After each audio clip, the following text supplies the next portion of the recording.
On a freezing December night in Miami, Lena Hart sat abandoned on cathedral steps in a $15,000 wedding gown, jilted, humiliated, and completely alone. 2 hours earlier, she'd walked in on her fiancé Victor Torano in bed with her own sister. Now her accounts were frozen, her family had turned their backs, and she had nowhere to go. That's when a black Mercedes pulled up and a man stepped out. Damian Crowe, the most dangerous crime boss in Miami, Victor's deadliest rival. He didn't mock her. He didn't gloat. Instead, he offered his hand and said 5 words that changed everything. You don't belong out here. If you want to see how a betrayed bride becomes the queen of Miami's underworld, stay until the end. And don't forget to hit that like button and comment what city you're watching from. I want to see how far Lena's story travels across the world. The December wind cut through Miami like a blade, sharp and merciless, despite the city's subtropical reputation. It whipped off Biscayne Bay with a cruelty that seemed personal, especially tonight, especially for Lena Hart, who sat alone on the limestone steps of St. Mary's Cathedral wearing a wedding dress that weighed more than her future. The gown was magnificent, French lace, hand-beaded silk, a cathedral train that pooled around her like spilled cream. It had cost more than most people earned in 6 months. Victor had insisted on perfection. Victor always insisted on perfection. Victor, who was currently in bed with her sister. Lena's hands were numb. She'd stopped feeling her fingers about 20 minutes ago, right around the time she'd stopped crying. Shock had a way of shutting down the body's non-essential functions, and apparently tears qualified as non-essential after the first hour. Now she just sat, staring at the empty street, watching her breath turn to fog in the unseasonable cold. The cathedral doors were locked. The guests had scattered. The cars were gone. She was utterly, completely alone. Her phone was dead. She'd thrown it against a wall after the 17th call from her father went straight to threats instead of comfort. Her purse was somewhere inside the cathedral, probably being rifled through by the cleaning crew. Her bank accounts had been frozen the moment Victor made a single call to her father. Apparently being a Toronto fiancé came with certain privileges, and losing that status came with certain consequences. Lena had learned a lot in the past 2 hours. She'd learned that her sister Sophia had been sleeping with Victor for 6 months. She'd learned that their father had known and decided the wedding was too important to call off. She'd learned that the prenuptial agreement she'd signed, without reading, because Victor had kissed her and told her it was just a formality, gave him control of her trust fund the moment she said, "I do." She'd learned that she had been, quite literally, for sale, and Victor had been buying. The street was empty now, the kind of empty that only happens in wealthy neighborhoods where people have better places to be on a Saturday night. Christmas lights twinkled in the windows of the mansion across the street, cheerful and obscene. Somewhere in the distance, a car alarm wailed and went silent. Lena pulled the wedding veil tighter around her shoulders. It wasn't warm, but it was something. The dress itself was strapless, designed to showcase the Hart family diamonds she'd been wearing when she walked into the bridal suite and found Victor and Sophia tangled in sheets that were supposed to be hers. She'd ripped the diamonds off, left them on the floor, walked out in just the dress. It had seemed dramatic at the time, powerful even. Now she was just cold. A pair of headlights appeared at the end of the street, moving slowly. Lena didn't look up. Probably another wedding guest, come to gawk at the jilted bride. Let them look. She was beyond shame now, beyond caring what Miami's elite thought of her. The car slowed as it approached. Not a guest's car. Too sleek, too dark, too expensive even for this neighborhood. A Mercedes S-Class, black as midnight, with windows tinted so dark they had to be illegal. It stopped directly in front of the cathedral. Lena still didn't look up. The engine idled for a moment, smooth and quiet. Then it cut off. A car door opened.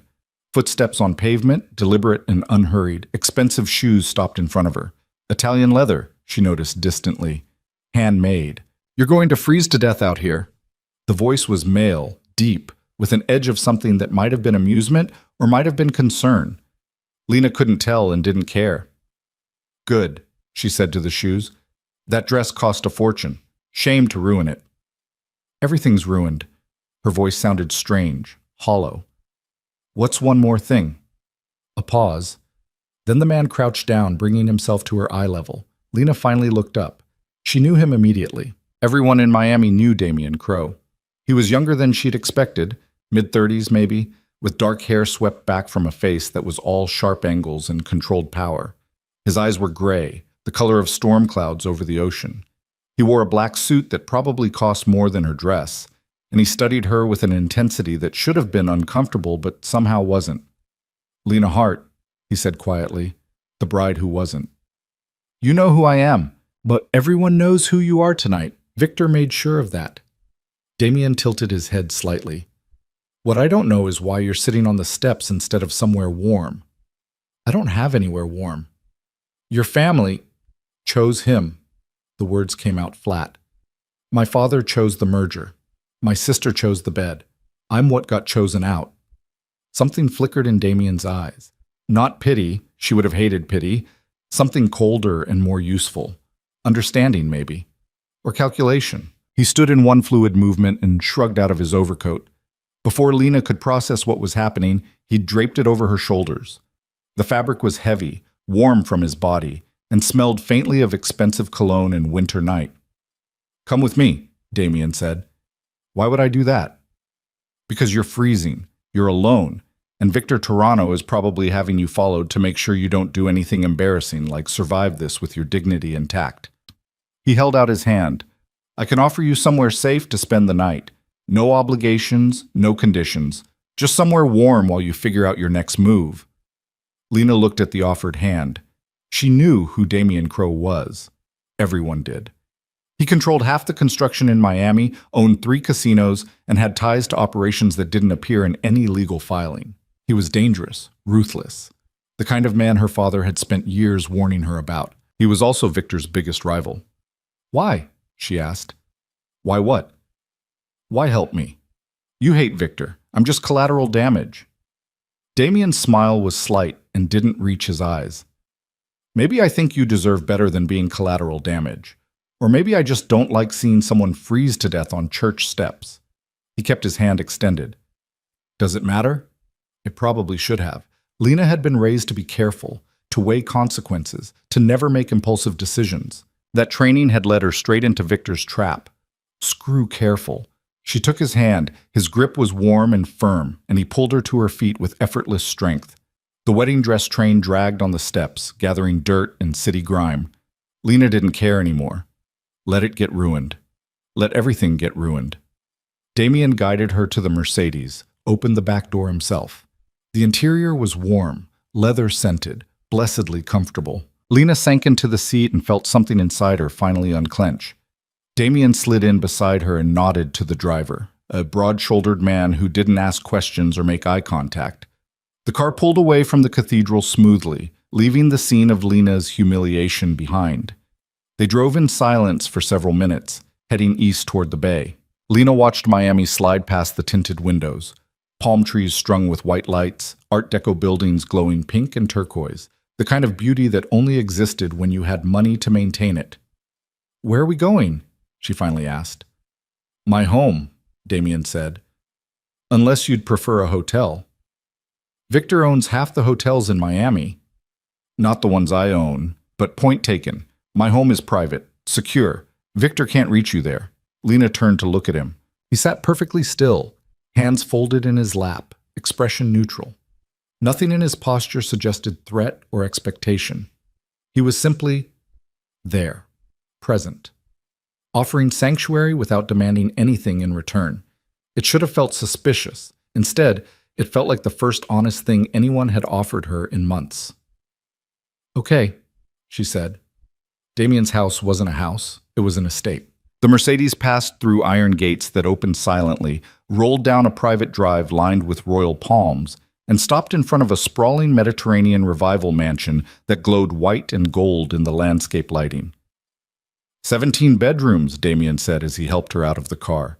"Most of them empty, you can have your pick." The front door was already open, held by a woman in her 50s with kind eyes and a crisp black dress. She didn't react to Lena's wedding gown or disheveled state, just smiled and stepped aside. "Miss Hart, this is Elena. She manages the household. Anything you need, ask her." Elena nodded. "I've prepared the guest suite on the second floor. It's private, has its own bathroom, and the doors lock from the inside." The casual mention of locks sent a clear message. Lena's safety was paramount. This wasn't a gilded cage. It was actual sanctuary. "Thank you," Lena managed. "Would you like something to eat?" Elena asked gently. "You look half frozen." Food seemed impossible, but Lena realized she hadn't eaten since breakfast. "Maybe something warm?" "I'll bring hot chocolate and sandwiches to the sitting room. Mr. Crow will show you the way." The sitting room was everything the name suggested. Comfortable without being ostentatious, with deep sofas, a fireplace already burning, and floor-to-ceiling windows overlooking the bay. Lena sank into a chair near the fire and felt warmth seep back into her bones for the first time in hours.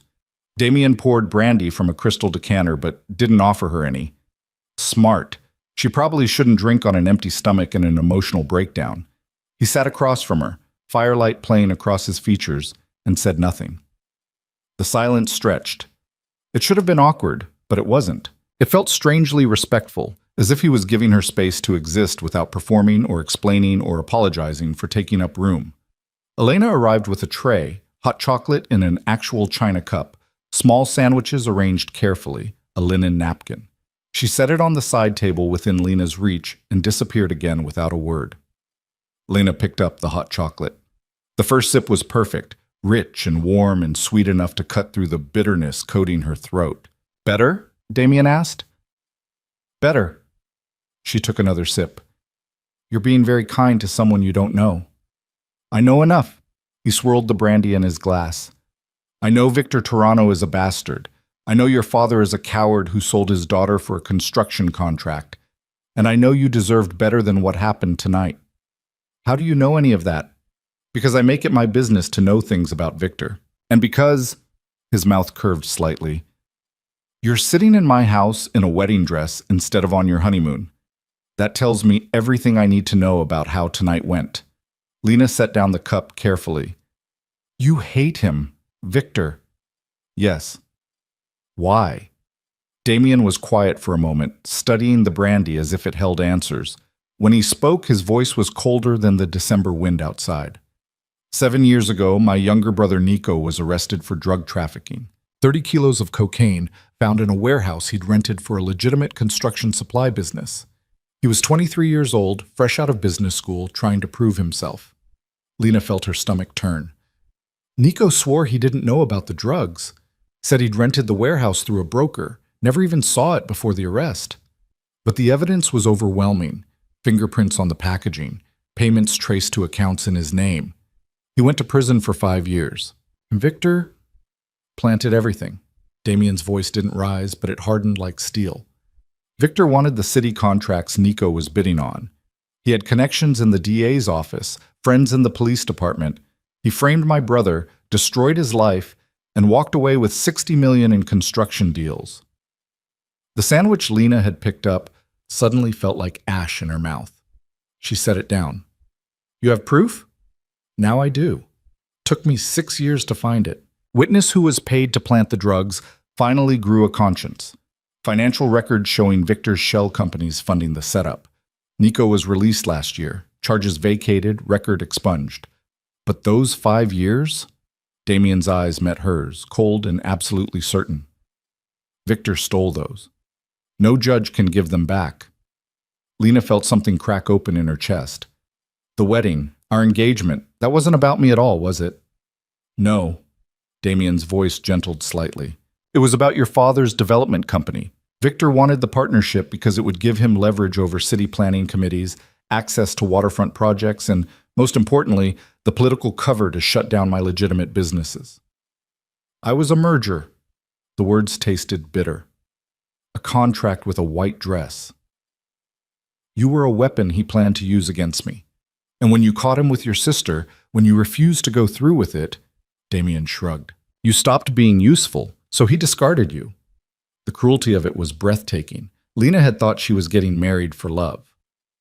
Victor had proposed on a yacht, gotten down on one knee, told her she was the only woman he'd ever wanted. She'd believed every word. She'd been an idiot. "Why are you telling me this?" she asked quietly. "Because you deserve to know the truth. And because," Damien leaned forward slightly, "you have a choice to make now." "What choice?" "Whether to let Victor win. He humiliated you tonight, destroyed your reputation, took your money, turned your family against you. He's counting on you to slink away quietly, maybe leave Miami entirely. That's what most people would do. And if I don't? Then you fight back. Something dangerous flickered in Damien's eyes. You learn who your real enemies are, and you make sure they regret underestimating you. Lena's heart was pounding. You want revenge. I want justice. There's a difference. Damien sat back. But I'm not asking you to do anything. Tonight you're a guest. Tomorrow you can walk away and never see me again. I'll have Elena arrange a car, set you up with a hotel under a name Victor won't trace. You can start over somewhere new. Or you stay. You learn the truth about the man who is going to marry you, and you decide what you want to do with that information. The fire crackled in the silence that followed. Lena stared into the flames, watching them dance and consume, destroy, and transform. Her whole life had been about being careful, playing it safe, trusting the men in her life to make the right decisions. Look where that had gotten her. I want to know everything, she said finally. Every lie Victor told me, every crime he committed, every person he hurt. I want to know it all. Damien's smile was slow and approving. Then we'll talk in the morning. Tonight, you rest. Elena will show you to your room. Tomorrow, we begin. He stood and offered his hand again. This time, Lena took it without hesitation. Elena led her upstairs to a suite that was bigger than Lena's entire apartment had been. The bed was already turned down, soft and white and impossibly inviting. A silk nightgown lay across the pillows. In her size, Lena noticed. Someone had been very prepared. The bathroom has everything you need, Elena said. Fresh towels, toiletries, a robe. If you need anything else, there's a phone by the bed. Just dial 0. Thank you, Elena, for everything. The older woman's expression softened. Get some sleep, Miss Hart. Things always look different in the morning. Lena wasn't sure about that, but she was too exhausted to argue. She locked the door after Elena left, then stared at herself in the bathroom mirror. The woman looking back was a stranger, mascara smudged, hair falling from its elaborate updo, wedding dress wrinkled and stained. She looked like a ghost bride, something out of a horror story. Maybe that's exactly what she was. It took 20 minutes to get out of the dress. The buttons went all the way down the back, tiny pearls that Victor had insisted were romantic. Lena had to contort herself to reach them, and halfway through she nearly gave up and just ripped the damn thing off. But she didn't. She worked each button free carefully, methodically, refusing to let Victor steal even this small act of control. When the dress finally pooled at her feet, she stepped out of it and left it there on the marble floor. Let someone else deal with it. She was done. The shower was hot enough to hurt, and Lena stood under the spray until her skin turned pink and her tears mixed with the water and disappeared down the drain. She cried for the wedding that wasn't, for the love that had never been real, for the sister who'd betrayed her and the father who'd sold her. She cried until there was nothing left, and then she dried off, put on the silk nightgown, and crawled into the enormous bed. Sleep claimed her almost instantly, deep and dreamless and absolutely necessary. Oh. Morning came with sunlight streaming through windows Lena didn't remember opening. She blinked awake slowly, disoriented by the unfamiliar ceiling, the Egyptian cotton sheets, the faint sound of waves. Then it all came rushing back. The wedding. The betrayal. Damien Crowe. Lena sat up and found a tray on the nightstand. Coffee, orange juice, pastries still warm from the oven. A note in elegant script. Join me for breakfast when you're ready. No rush. D. She took her time, showered again, used the expensive toiletries that smelled like jasmine and vanilla. Found her clothes from yesterday. Someone had cleaned and pressed them overnight, which felt surreal. Got dressed in jeans and a sweater that felt infinitely more comfortable than a wedding gown. When she finally made her way downstairs following the smell of coffee and bacon, she found Damien in a sunroom overlooking the bay. He wore casual clothes, dark jeans, a white button-down, and was reading a newspaper like this was any ordinary Sunday morning. "Good morning," he said, looking up. "Sleep well?" "Better than I expected." Lena poured herself coffee from the silver pot on the sideboard. "Thank you for all of this." "You're welcome." Damien folded the paper. "Hungry?" They ate breakfast in comfortable silence, the kind that suggested they'd known each other longer than 12 hours. Lena tried the eggs, the bacon, the fresh fruit that was probably flown in from somewhere ridiculous. Everything was perfect, which made sense. Damien Crowe didn't seem like the kind of man who accepted less than perfection. "Your brother," Lena said finally. "Nico. Is he here?" "He lives in the guest house, keeps to himself mostly, working on getting his life back together." Damien's expression softened slightly. Prison changes people. He's quieter now, but he's strong. He'll be okay. I'd like to meet him, if he's willing. I'm sure he'd appreciate that. Damien set down his fork. But first, there's something you need to see. He led her to a study, all dark wood and leather, with built-in shelves holding books that looked actually read. A laptop sat open on the massive desk, and Damien gestured for Lena to sit. "These are the financial records," he said, clicking through files. "Victor's shell companies, the payments to the witness who framed Nico, the construction deals he won while my brother was in prison." Lena leaned forward, scanning the numbers. It was all there, proof of conspiracy, bribery, fraud, enough to destroy Victor if it ever went public. "Why haven't you used this?" "Because I've been waiting for the right moment. Revenge is a dish best served cold, and all that." Damien pulled up another file. "This is where it gets interesting for you." The prenuptial agreement appeared on screen. Lena recognized her signature at the bottom, remembered Victor's kisses as she signed without reading. "Clause 7, Damien said, pointing. "You waived all rights to your trust fund the moment you signed this document. Not when you got married, when you signed." Lena's blood ran cold. "But that means Victor has had control of your money for 6 months, since the day you got engaged." The room spun slightly. "That's not legal, is it?" "It's questionable. But your father co-signed the agreement as trustee, which technically gave him the authority to transfer control. A good lawyer could fight it, but it would take years and cost more than you currently have access to." Lena sat back, feeling sick. He planned this from the beginning, the engagement, the prenup, all of it. "Yes." Damien's voice was gentle but firm. "And there's more. Victor has been using your trust fund to finance land deals that would have directly competed with my development projects. If you'd married him, he would have had complete control, not just of your money, but of your father's company through the merger agreement. He would have destroyed you. He would have tried." Damien's smile was cold. "But you walked away. You refused to be his weapon. And now he's scrambling because the merger is dead, and he's overextended on projects he can't finish without your father's political connections." Lena stared at the screen, at the evidence of her own foolishness. She'd been so blind, so trusting, so desperate to believe Victor loved her. "What do I do?" she asked quietly. "That depends on what you want." "I want my life back. I want my money back. I want—" She stopped, surprised by the vehemence in her own voice. "I want him to pay for what he did. To me, to your brother, to everyone he's hurt." Damien studied her for a long moment. "Then we work together. I have the evidence. You have the motivation. And together, we have something Victor can't fight." "What's that?" "The truth, and the will to use it." Before Lena could respond, her phone, charged overnight by helpful invisible staff, buzzed with an incoming call. She glanced at the screen and felt her stomach drop. "Victor." "Don't answer," Damien said immediately, but Lena was already reaching for it. "I want to hear what he has to say." She answered on speaker. "Lena, baby, thank God." Victor's voice was smooth, concerned, perfectly calibrated. "I've been worried sick. Where are you?" "Somewhere safe." A pause, then, more carefully.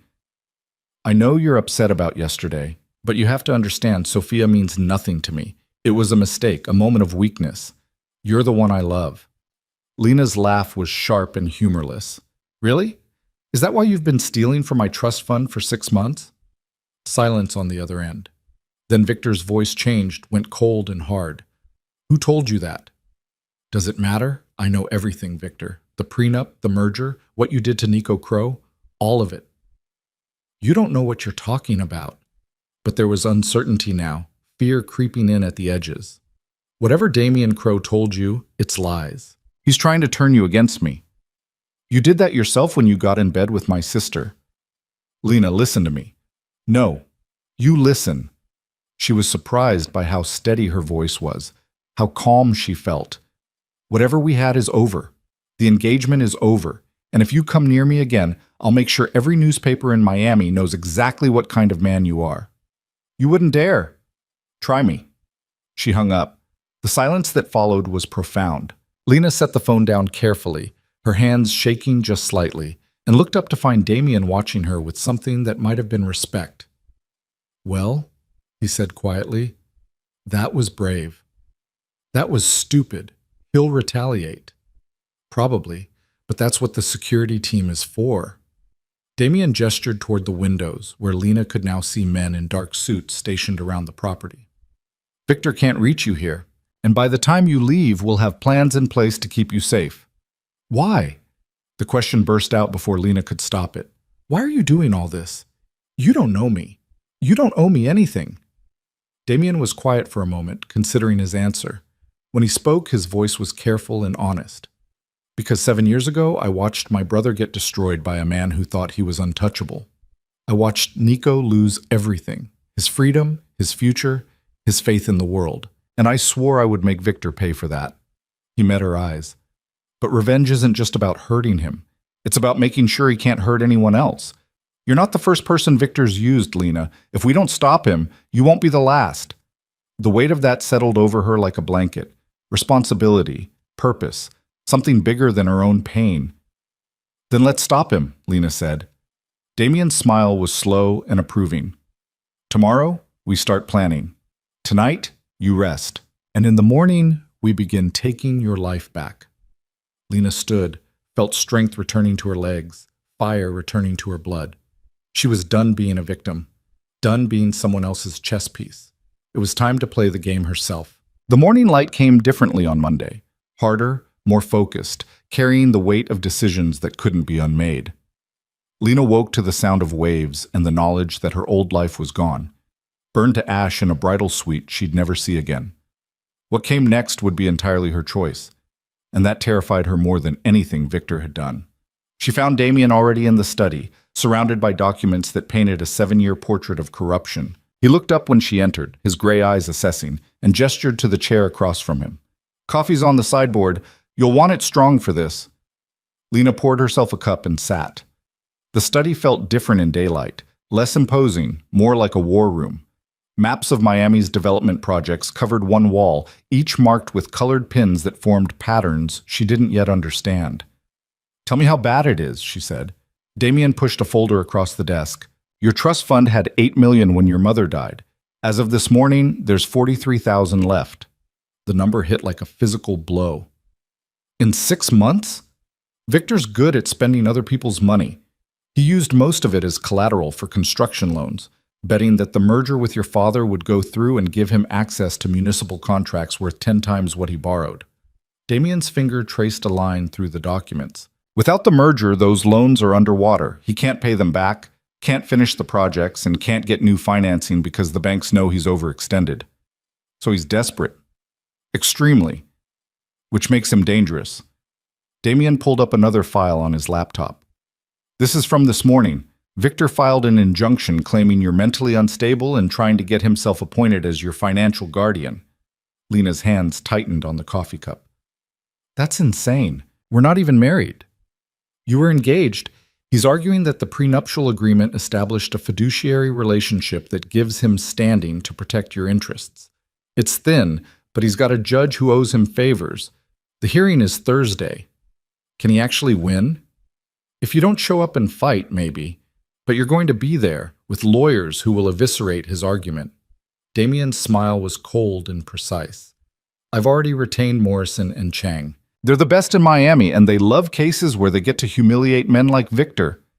Something warm unfurled in Lena's chest. Not quite hope, but close enough to start. Thank you. Don't thank me yet. This is going to get ugly before it gets better.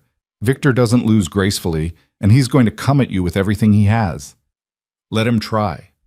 The words surprised Lena with their vehemence. I'm done being afraid of him. Damien studied her for a long moment, something shifting in his expression. Good. Because we're going to need that fire. The door opened and a young man entered, late 20s with Damien's dark hair but softer features, eyes that held too much knowledge for someone so young. He moved carefully, like someone who'd learned to take up less space than he deserved. "Nico," Damien said, standing, "this is Lena Hart."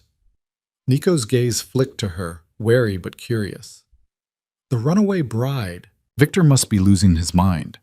That's the idea. Lena stood and offered her hand. "I'm sorry about what happened to you." "What Victor did." Nico's handshake was firm but brief. "Ancient history. 5 years in Coleman Federal Penitentiary teaches you to let things go." But his eyes said differently. They said some things you never let go, you just learn to carry them better. "Nico's been helping me build the case against Victor," Damien said. "He knows the construction business, knows how Victor operates, and he has every reason to see this through. Plus, I've got nothing better to do," Nico added with a bitter smile. "Turns out having a federal conviction on your record, even a vacated one, makes it hard to get legitimate work. Clients get nervous."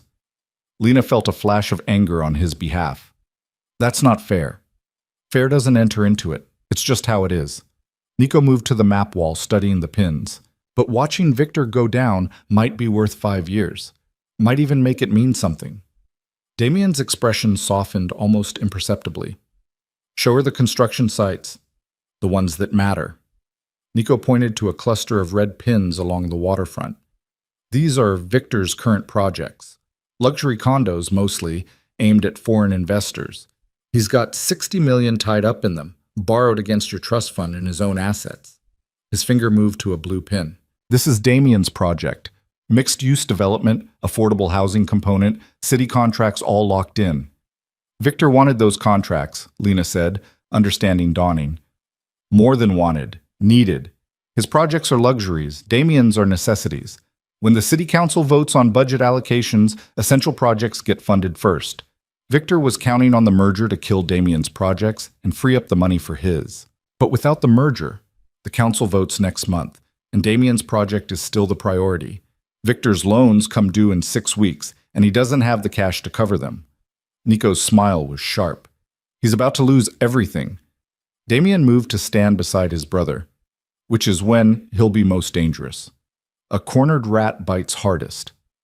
"Then we don't corner him," Lena said. Both men turned to look at her. "We give him an escape route, one that leads exactly where we want him to go." "Explain," Damien said quietly. Lena's mind was racing, pieces falling into place. "Victor filed that injunction because he's panicking. He needs access to money, any money, and my trust fund is the only source he has left. But what if we make him think there's another option?" "What kind of option?" "My father." The words tasted bitter, but Lena forced them out. "Richard Hart is a coward, but he's not stupid. He signed that prenup because Victor convinced him the merger was worth it. But now the merger's dead and his daughter is suing.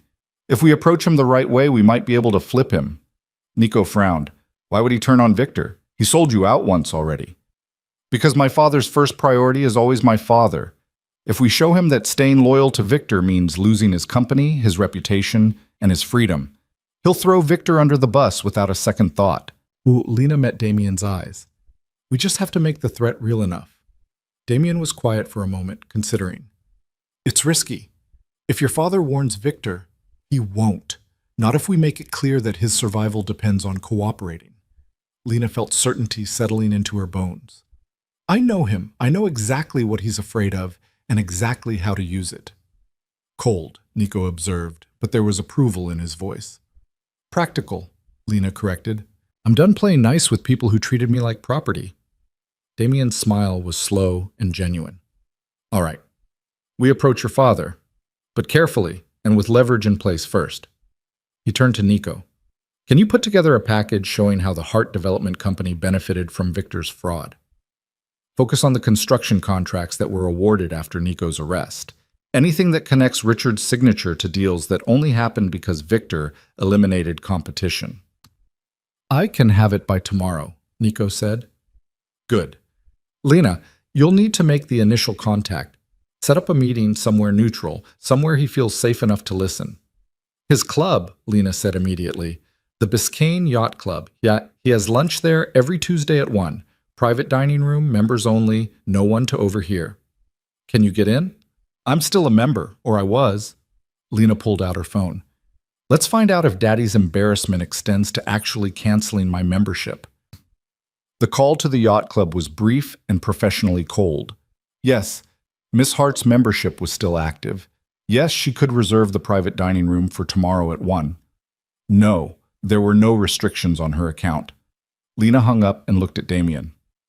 We're on? Then we prepare. Tonight you study these documents until you know them better than your own name. Tomorrow, you walk into that room and you break your father.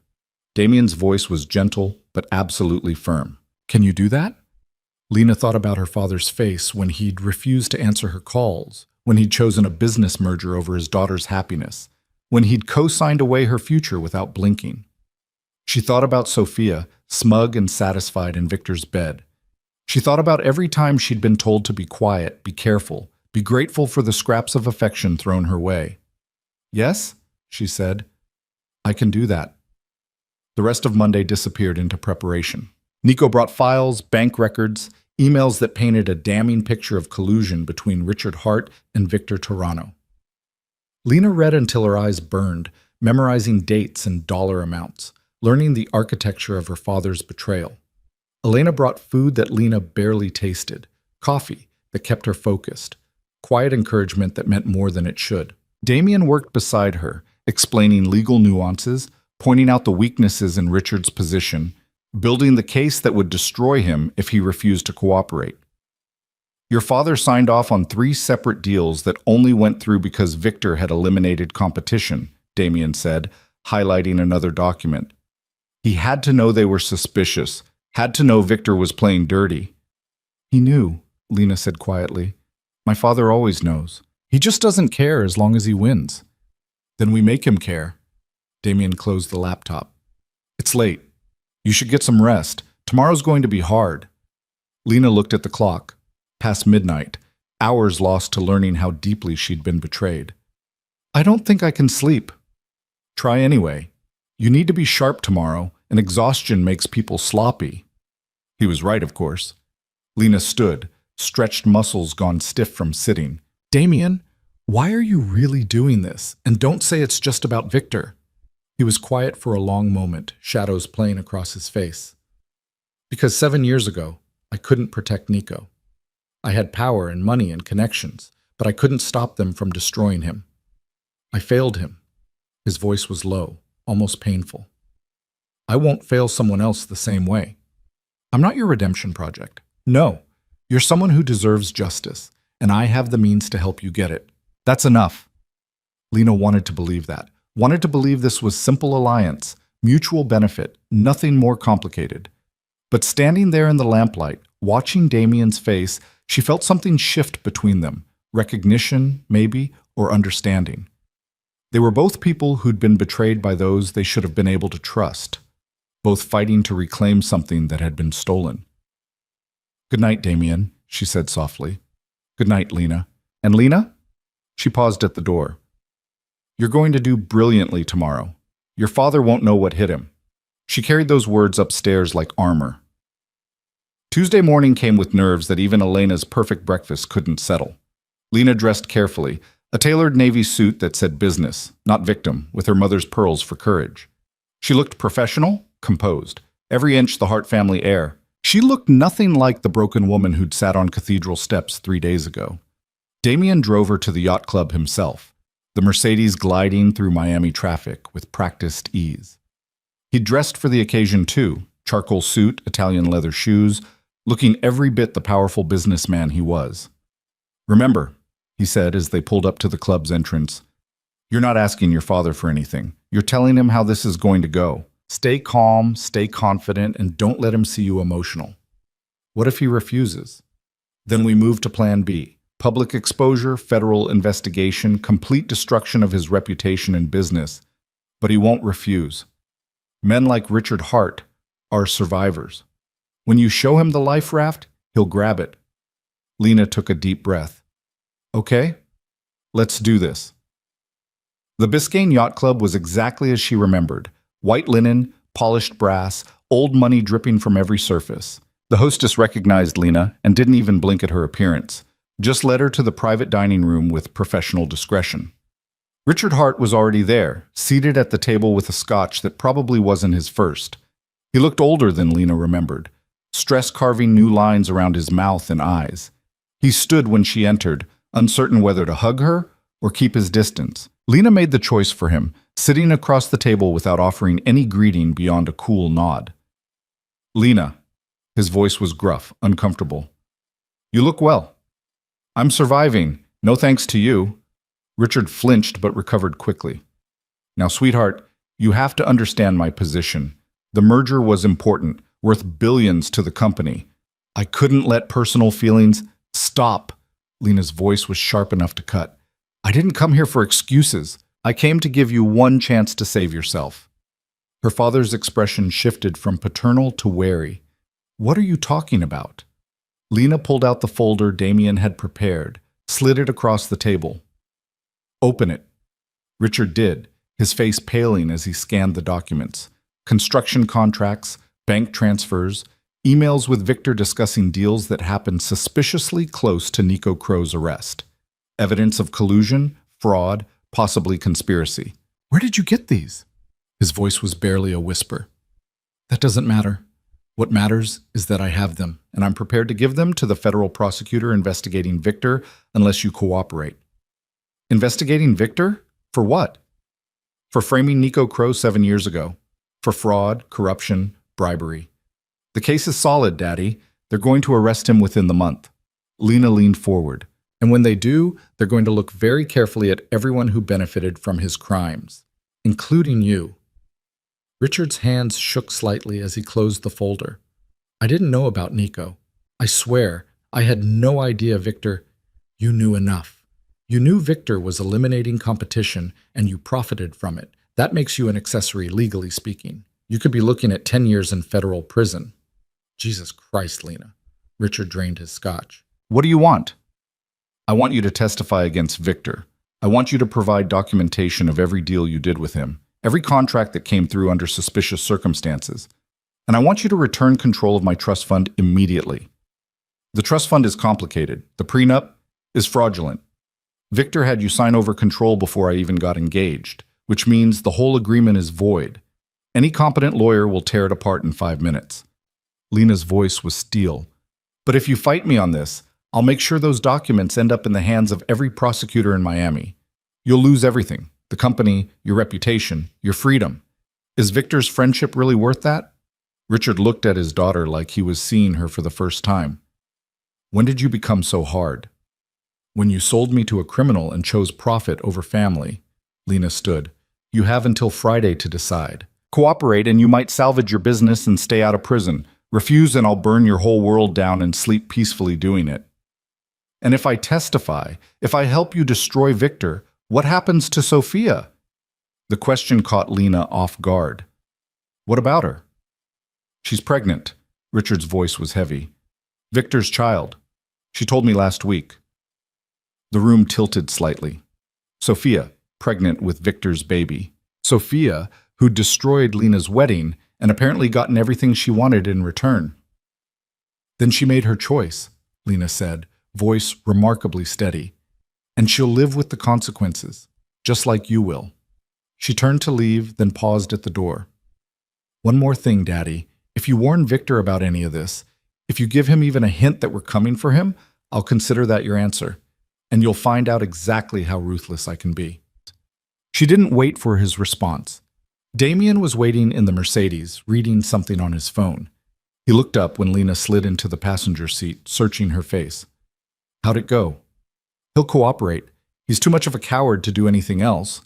Lena buckled her seatbelt with shaking hands. "Sophia's pregnant, with Victor's baby." Damien's expression darkened. "He told you that to manipulate you." "Probably. Does it matter?" Lena laughed bitterly. "She wins anyway. She gets Victor, gets the baby, gets everything she wanted. She gets a criminal who's about to lose his empire and possibly his freedom. That's not winning, Lena. That's choosing the wrong side." The car pulled away from the yacht club, heading back toward the estate. Lena watched Miami slide past, palm trees and perfect weather, beauty built on money that came from places people didn't ask about. "Do you ever wonder if we're just as bad as they are?" she asked quietly. "Using people, manipulating them, destroying lives?" "Every day." Damien's voice was honest, unflinching. "But there's a difference between what we're doing and what Victor does. We're fighting for justice. He fights for power. Intent matters." "Does it? In the end, people still get hurt. The right people. The ones who chose to build their empires on lies and broken lives." He glanced at her. "Your father made his choices. Sophia made hers. Victor made his. Now they face the consequences. That's not cruelty, Lena. That's accountability."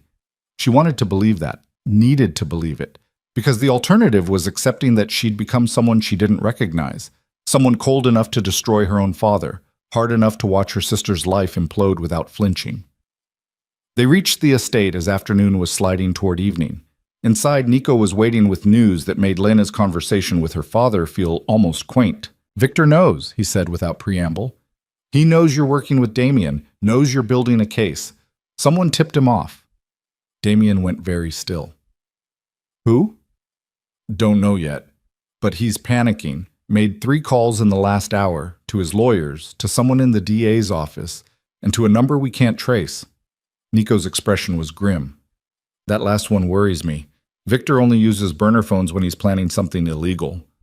"He's going to come after Lena," Damien said flatly. "Or after you, or both." Nico pulled up security footage on his tablet. "We've had 2 cars circle the property in the last 3 hours. Different makes, different plates, but similar pattern. They're watching." Lena felt cold settle into her bones. "What do we do?" "We move faster than planned." Damien was already pulling out his phone. "Nico, contact Morrison and Chang. Tell them we need the injunction hearing moved up, preferably to tomorrow. I want Victor in court before he has time to make whatever move he's planning." "On it." "And increase security. Double the perimeter guards, install cameras on the beach access, and make sure Lena is never alone. Not in the house, not anywhere." "Damien," Lena started. "This isn't negotiable." His voice was harder than she'd heard it. "Victor's desperate, and desperate men do desperate things. Until he's in custody, you're in danger." The weight of that settled over the room like a shroud.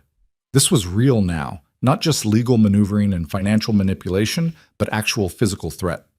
Victor wouldn't hesitate to hurt her if it served his purposes. She'd seen that cold calculation in his eyes, had mistaken it for ambition instead of cruelty. "All right," she said quietly. "We do it your way."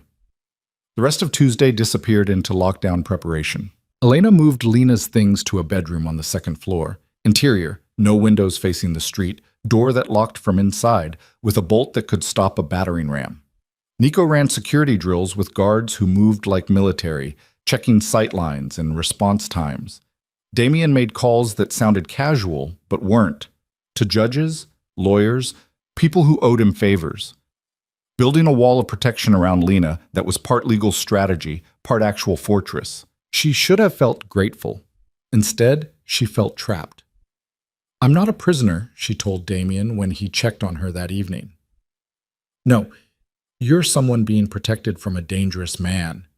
He leaned against the doorframe, exhaustion finally showing around his eyes. "I know this feels extreme, but Victor's already proven he'll destroy anyone who threatens him.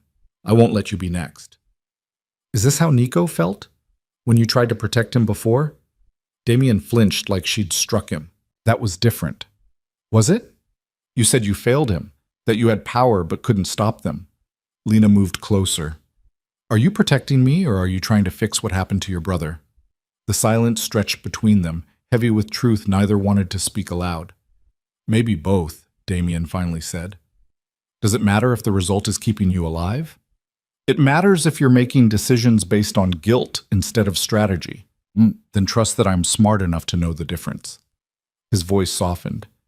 "Lena, I've been fighting Victor for 7 years. I know how he thinks, how he operates. And I'm telling you, right now at this moment, you are in real danger. Let me help you, please." The please broke something in her. Damien Crowe didn't beg, didn't ask for permission. But here he was, asking her to trust him with her safety, her life. Okay, Lena whispered. We do this together. Wednesday morning brought Morrison and Chang, a perfectly matched pair of legal sharks in $1,000 suits who looked at Lena like she was the most fascinating case they'd seen in years. Miss Hart, Morrison said, spreading documents across Damien's dining table. We've reviewed your situation, and I have to say, this is deliciously straightforward. Victor Toronto has committed approximately 14 separate violations of fiduciary law, not counting the fraud. Can we get the injunction thrown out? Lena asked. Thrown out, laughed out, and possibly used as evidence in criminal proceedings. Chang smiled like a predator scenting blood. The judge he filed with has recused himself. Apparently someone reminded him that taking bribes from defendants is frowned upon. The new judge is Sandra Reeves, and she hates men who exploit women financially. We're scheduled for tomorrow at 10, Morrison continued. You'll testify about the prenup, about Victor's control of your trust fund. We'll present evidence of financial misconduct. Judge Reeves will dismiss his petition and likely order an immediate audit of your accounts. And Victor? The lawyers exchanged glances. Technically, our job is just the civil case, but we have friends in the prosecutor's office. Friends who would be very interested in the documents Mr. Crow has provided regarding the Nico Crow case. Damien leaned back in his chair. How long until they move? If we deliver the evidence tomorrow after the hearing, arrest warrant by Monday, maybe sooner if they consider him a flight risk. 5 days. In 5 days, Victor would be in federal custody and Lena's nightmare would be over. It felt too easy, too clean. What's the catch? She asked. Morrison's smile faded. The catch is that Victor knows he's running out of time. Men in his position tend to make dramatic gestures. We'll have courthouse security on high alert, but he might try something before we get there, Lena finished. We'll be ready, Damien said quietly. The rest of Wednesday was waiting. Lena tried to read, to eat, to do anything that felt normal. But normal was gone, replaced by this strange, suspended reality where armed men patrolled the gardens and every car that passed felt like a threat. Evening came with storm clouds rolling in from the Atlantic, turning the sky bruised purple and angry. Lena stood at the window of her secure bedroom watching lightning fork across the horizon and felt the weight of everything pressing down. A knock at the door made her turn. Come in. Damien entered carrying 2 glasses of wine. Thought you might need this. I don't drink when I'm stressed. Good rule. But tonight might be an exception. He handed her a glass. Tomorrow's going to be hard. Tonight you should rest. Is that an order? But Lena took the wine, sipped it. Good wine, the kind that probably cost more than her first car.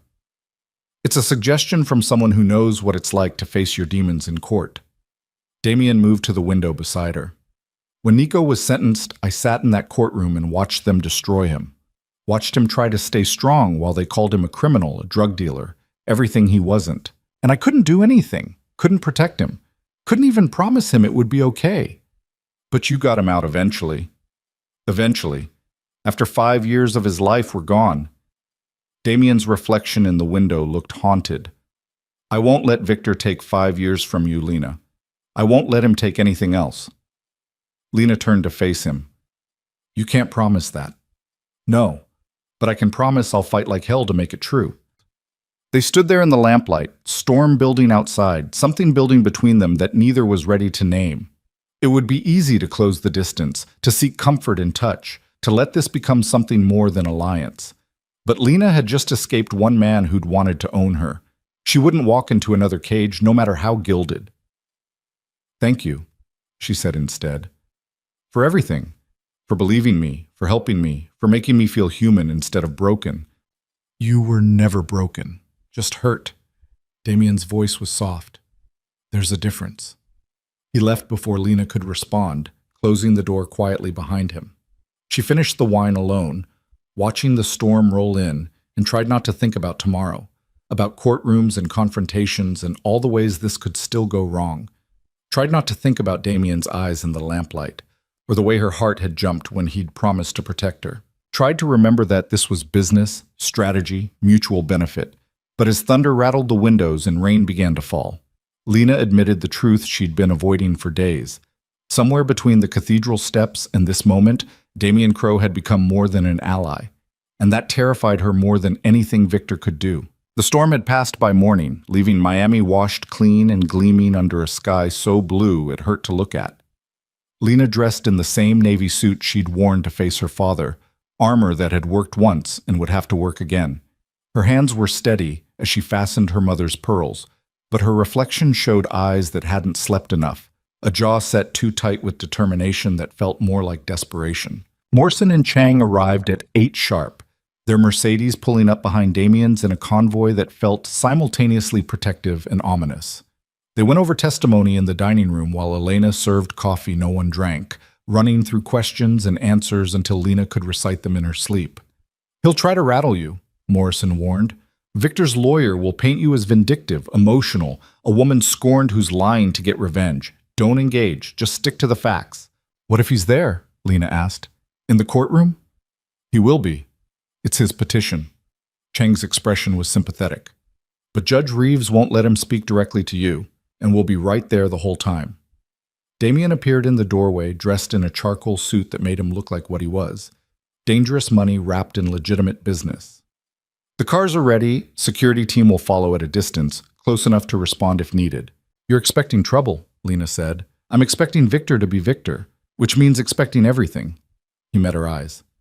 "But you're going to walk in there, tell the truth, and walk out free. That's how this goes." Lena wanted to believe him, wanted to trust that the legal system would work, that justice would prevail, that good preparation would beat Victor's money and connections.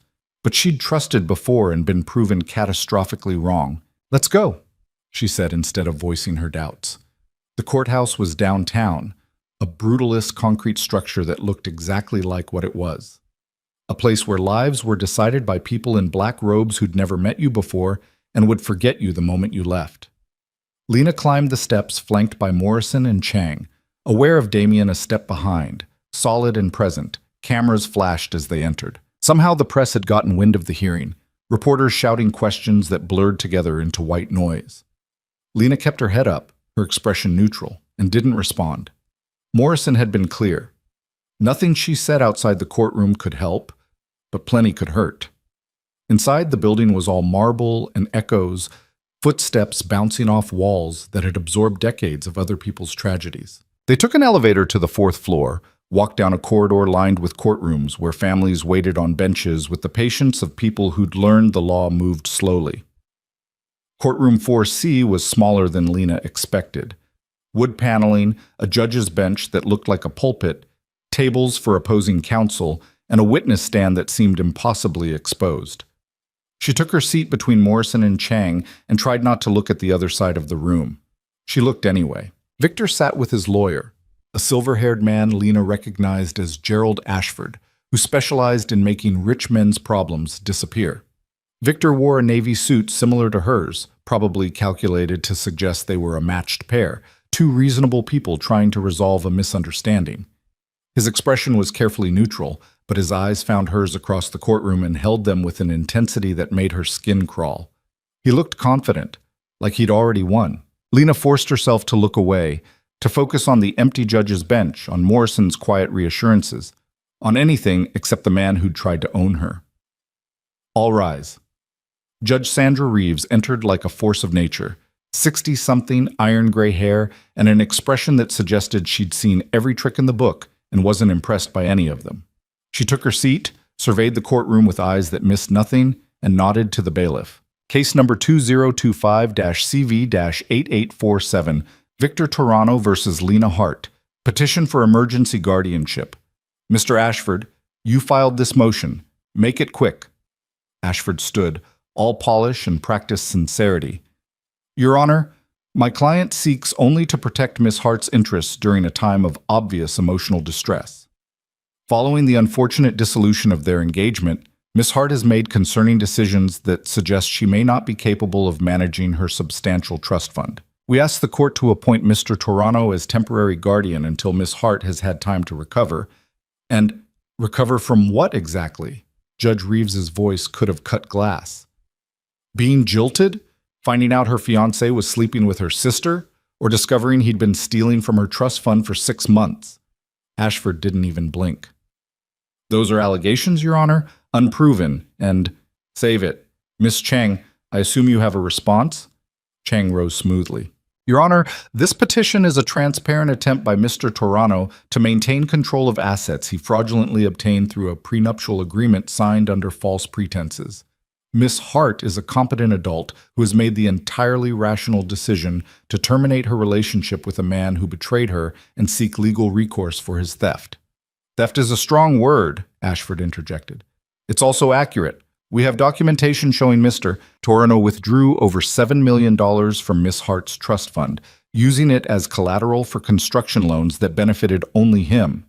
The prenuptial agreement that supposedly gave him this authority was signed before any engagement announcement, making its legal standing questionable at best, fraudulent at worst. Judge Reeves leaned back. Mr. Ashford, you want to explain to me how your client had authority over Miss Hart's finances before they were even engaged? The agreement was a standard financial planning document, Your Honor. Miss Hart's father, as trustee, signed off on the arrangement to ensure proper management of. Her father signed away her money to a man she wasn't even dating yet? The judge's eyebrows rose. That's not financial planning. That's selling your daughter. The courtroom went silent. Lena felt something fierce and hot rise in her chest. Vindication, maybe? Or just the relief of someone finally saying the truth out loud. Ashford recovered quickly. Your Honor, Mr. Hart's intentions were to protect his daughter's interests. The Toronto family has extensive business connections that would have benefited. I don't care about business connections. I care about the law. Judge Reeves turned to Lena. Miss Hart, I'd like to hear from you directly.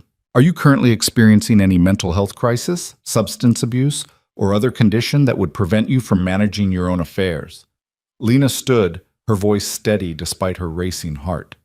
No, Your Honor. Do you want Victor Torano to have any authority over your finances, your medical decisions, or any other aspect of your life? Absolutely not, Your Honor.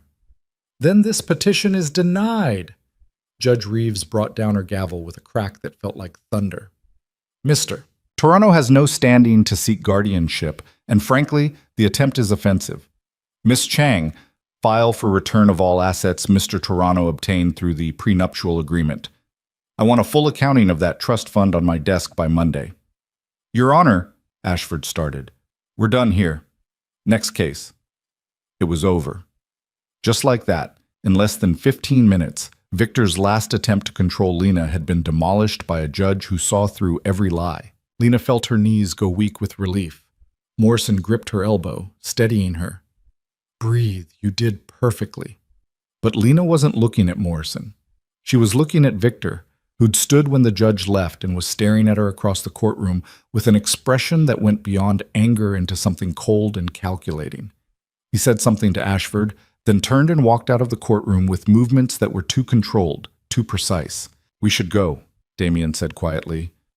He'd moved up beside her without Lena noticing. Now. They gathered papers quickly and headed for the door, but Victor was waiting in the hallway.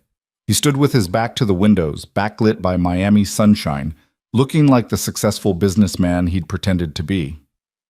Lena. His voice was conversational, almost friendly. We need to talk. We have nothing to say to each other, Lena said, but Morrison put a hand on her arm. Don't engage. Keep walking. They moved past Victor, but he fell into step beside them, matching their pace down the corridor. You're making a mistake.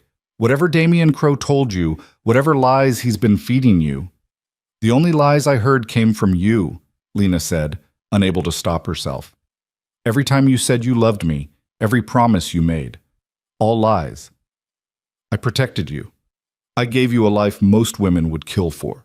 Victor's voice hardened. And this is how you repay me? By destroying everything we built together? We didn't build anything. You stole from me and called it love. They'd reached the elevators. Damien pressed the call button, positioning himself between Lena and Victor in a move that looked casual, but wasn't. Stay away from her, Damien said quietly. Victor's smile was sharp as broken glass. Or what? You'll have me arrested? We both know you don't have the evidence to make anything stick. 7 years you've been trying to prove I framed your brother, and you've got nothing. Actually, Chang said pleasantly, we have quite a bit. Witness testimony, financial records, Communications between you and the officers who planted evidence. The U.S. attorney finds it all very compelling. Victor's expression flickered, just for a second, but long enough to show the fear underneath. You're bluffing. Am I? I guess you'll find out Monday when the warrant is issued. Chang smiled.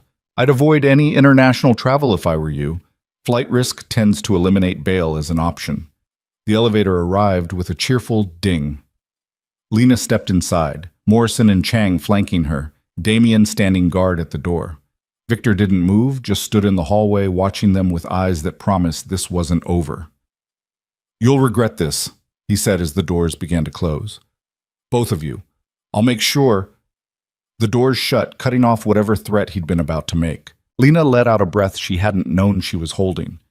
Is it true? About the arrest warrant? True enough, Chang said. We delivered the evidence to the prosecutor yesterday. They're moving faster than expected because Nico Crow's case gives them federal jurisdiction.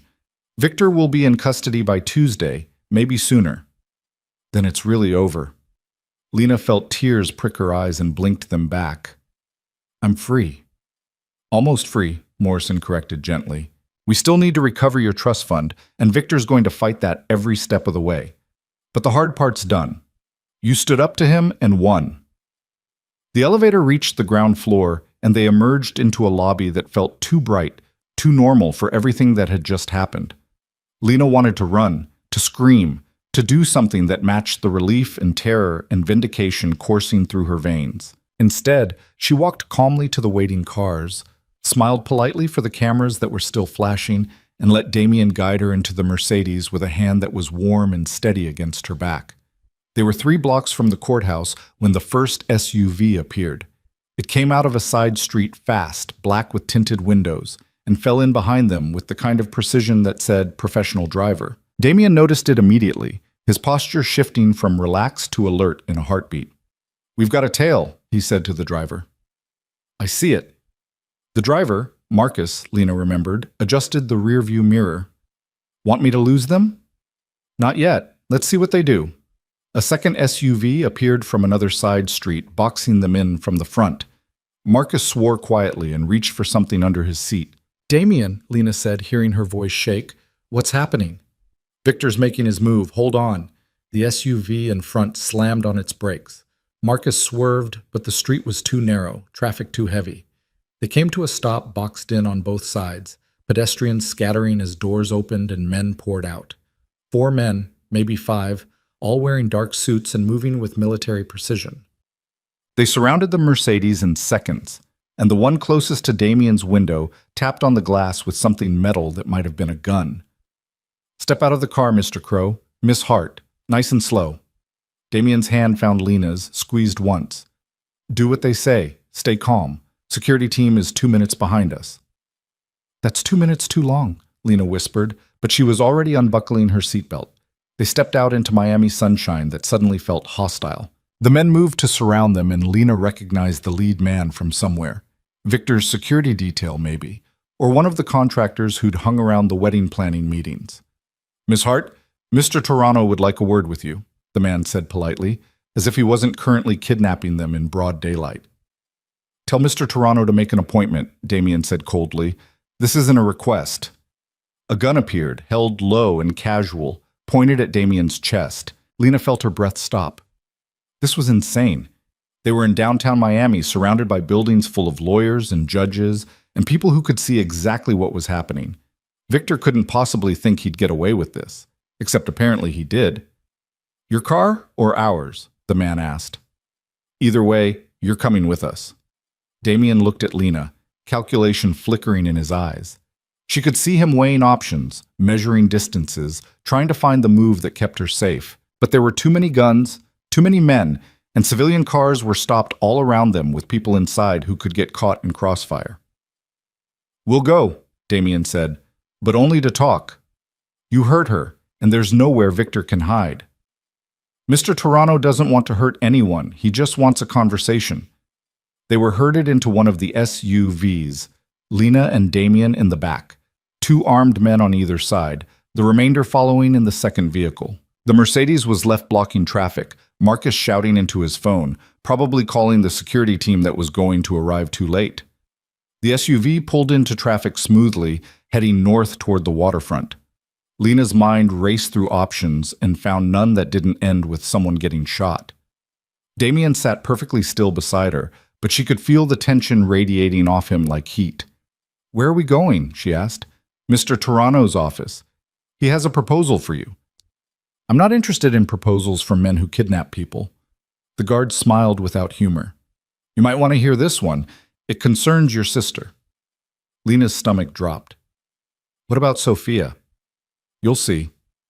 They drove in silence through streets Lena knew by heart, past the Performing Arts Center, along the bay, into the financial district where glass towers reflected endless blue sky. Victor's office was in one of the newer buildings, all steel and prestige, with his name on the directory in letters that screamed success.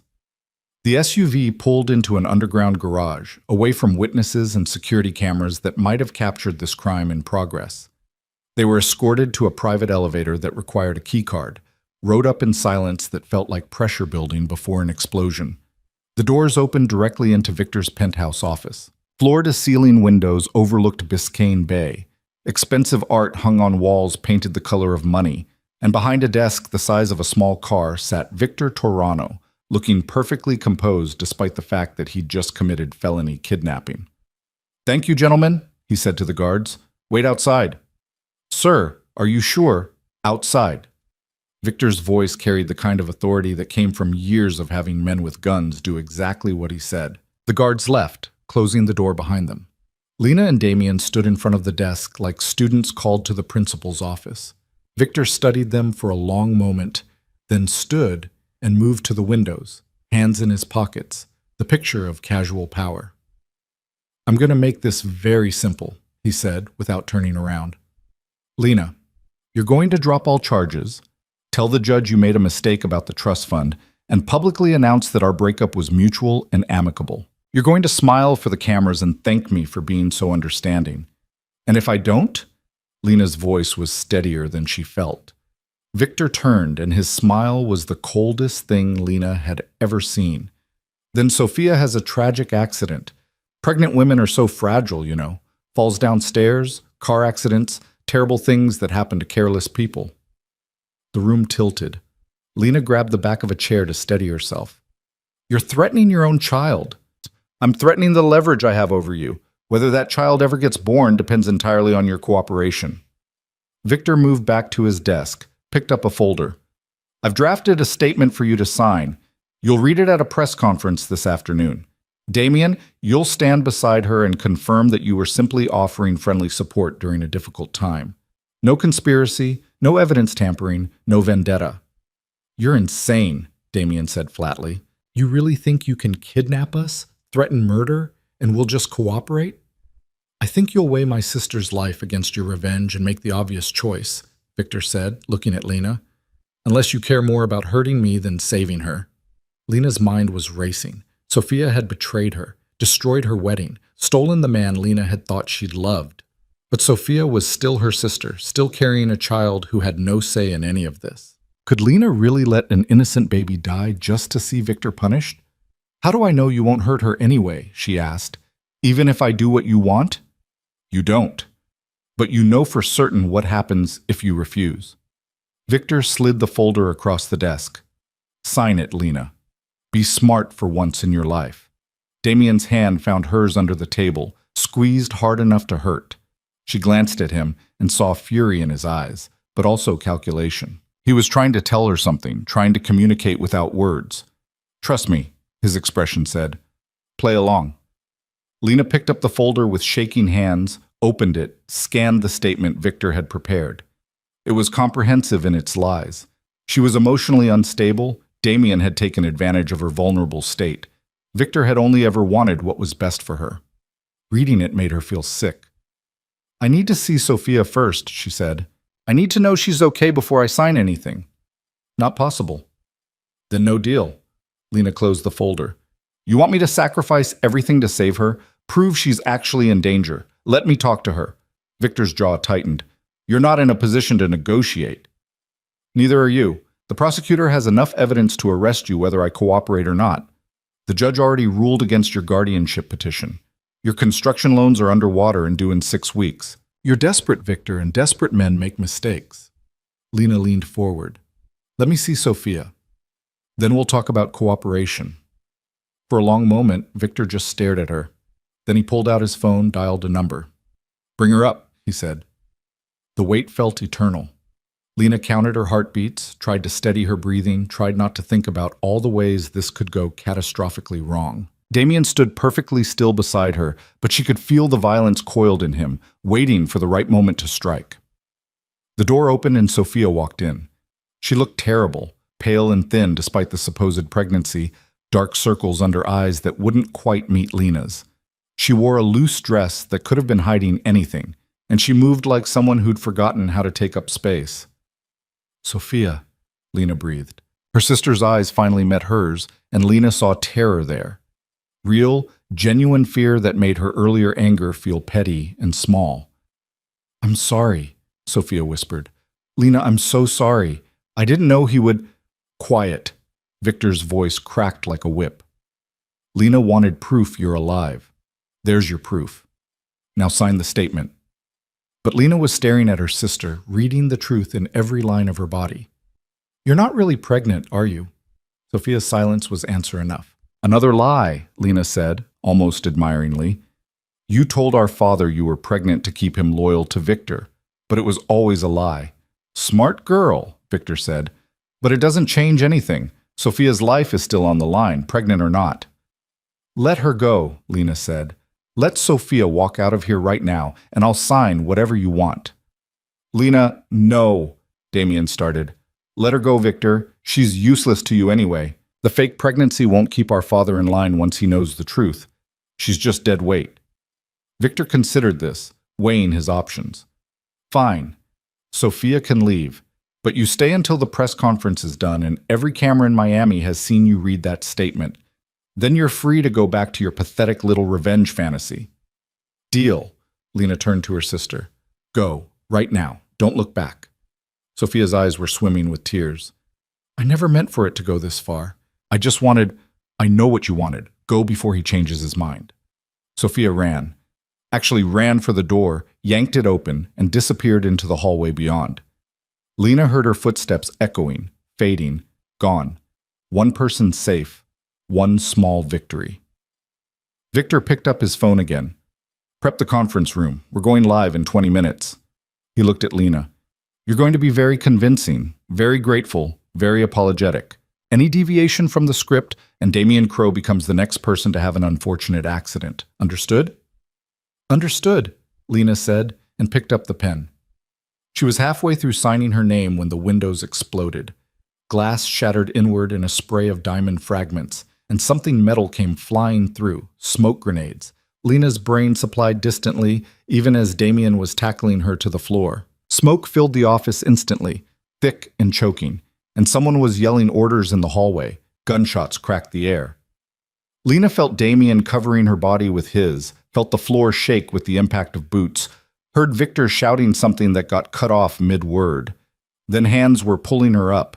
Someone familiar was saying her name, and she recognized Nico Crow's voice cutting through the chaos. Got them! South window! Rappel down! Move! Move! Lena was hauled toward the broken window, saw a rope hanging there impossibly, felt a harness being buckled around her waist by hands that worked with military efficiency. Nico's face appeared through the smoke, grim and focused. Hold tight and don't look down, he said, and then she was going over the edge. The descent was nightmare and miracle combined. 30 floors of empty air beneath her feet, rope burning through a friction device, wind whipping her hair into her eyes. Someone was descending beside her, controlling her speed, keeping her from falling. Damien, she realized. Of course it was Damien. They reached the ground in seconds that felt like hours. A van was waiting, back doors open, and they were being pulled inside by more men in tactical gear who moved with the precision of a SWAT team. Nico appeared last, having rappelled down after them and slammed the doors shut. The van was already moving before Lena could process what had happened. What? How? She started. Security team tracked your phone, Nico said, stripping off his tactical vest. Soon as Marcus called in the kidnapping, we mobilized. Took us 20 minutes to get into position. Sorry it took so long. You blew up Victor's office, Lena said stupidly. Smoke grenades only. No actual explosives, though I was tempted. Nico's smile was fierce. Victor's security team surrendered the second we breached. Turns out they're not actually willing to die for a boss who's about to be indicted. Damien was checking Lena over for injuries, hands gentle but thorough. You okay? Did they hurt you? I'm fine. Sophia, did you see where she went? She's safe. Our team picked her up in the lobby. She's already giving a statement to the police about Victor's threats. Nico pulled out his phone, showed her a text. Your sister might have betrayed you, but she's not suicidal. Soon as she was clear, she told us everything. Lena sagged against the van wall, adrenaline draining and leaving exhaustion in its wake. It's really over? Not quite. Damien's voice was grim. Victor's probably already running. We need to make sure the police get to him before he makes it to the airport. But even as he spoke, Nico's phone rang. He answered, listened, and his smile spread slow and satisfied. Police just picked up Victor trying to board a private plane to the Caymans. He's in custody. Federal marshals are en route to take him into federal jurisdiction for the Nico Crow case. He looked at his brother. It's over, Damien. We won. The van went silent except for the rumble of the engine and Miami traffic flowing past outside. Lena looked at Damien, saw 7 years of pain and fury and determination finally releasing its grip on his features. He looked younger suddenly, or maybe just less haunted. Your brother, he said quietly. Justice for Nico. Justice for everyone Victor hurt, Nico corrected. Including you, Lena. Lena closed her eyes and let the truth of it sink in. Victor was in custody. The trust fund would be returned. The nightmare was actually finally ending. She'd won. They'd won. When she opened her eyes again, Damien was watching her with an expression she couldn't quite read. Relief and something else. Something warmer and more complicated. Thank you, she said, for everything. For believing me, for protecting me, for... Don't. His voice was rough. You saved yourself, Lena. I just provided the resources. You provided a lot more than that. The van pulled up to Damien's estate, and they climbed out into afternoon sunshine that felt surreal after the chaos. Elena was waiting at the door, and she pulled Lena into a hug that felt maternal and safe. The lawyers called, she said. Judge Reeves issued an emergency order freezing all of Victor's assets pending the criminal investigation. Your trust fund is protected. Another weight lifted. Lena felt tears finally come, relief and exhaustion and residual terror, all mixing together. Elena just held her and made soothing sounds while Damien and Nico handled the security team debrief. Eventually, the tears stopped. Lena pulled back, wiped her eyes, tried to smile. Sorry, I don't usually fall apart like this. After what you've been through, you're entitled. Elena guided her inside. Come on. Hot bath, good meal, and sleep. Everything else can wait until tomorrow. But before Lena could follow, Damien's hand caught her arm. Lena, there's something you should know. She turned, saw something vulnerable in his expression. What? The evidence against Victor, the witnesses, the financial records. Most of that came from your father. Lena stared. My father helped you? After your meeting at the yacht club, he contacted Morrison directly. Provided documentation we didn't even know existed, testimony about deals that went back years. He's the reason the prosecutor moved so fast. Damien's voice was careful. I don't know if he did it to save himself or because he actually felt guilty, but without his cooperation, Victor might have stayed free long enough to hurt you. Lena didn't know how to feel about that. Her father was still a coward who'd sold her for business advantage. But apparently he was a coward with limits. Someone who'd chosen his daughter over his partner when push finally came to shove. It wasn't forgiveness. It wasn't even close. But it was something. I'll deal with him later, she said. Right now I just want to sleep for about a week. Damien's smile was gentle. That can be arranged. Lena let Elena lead her upstairs. Let the older woman run a bath and lay out clean clothes and generally mother her in a way her own mother never had the chance to. The hot water soaked away the last of the adrenaline, and by the time Lena climbed into bed, she was already halfway to unconsciousness. She woke to darkness and the sound of waves, disoriented until memory returned in a rush. Victor arrested. Trust fund safe. Nightmare over. She'd checked her phone. 2 in the morning. Messages from Morrison confirming that Victor's bail had been denied and he'd be transferred to federal custody in the morning. Lena should have felt victorious.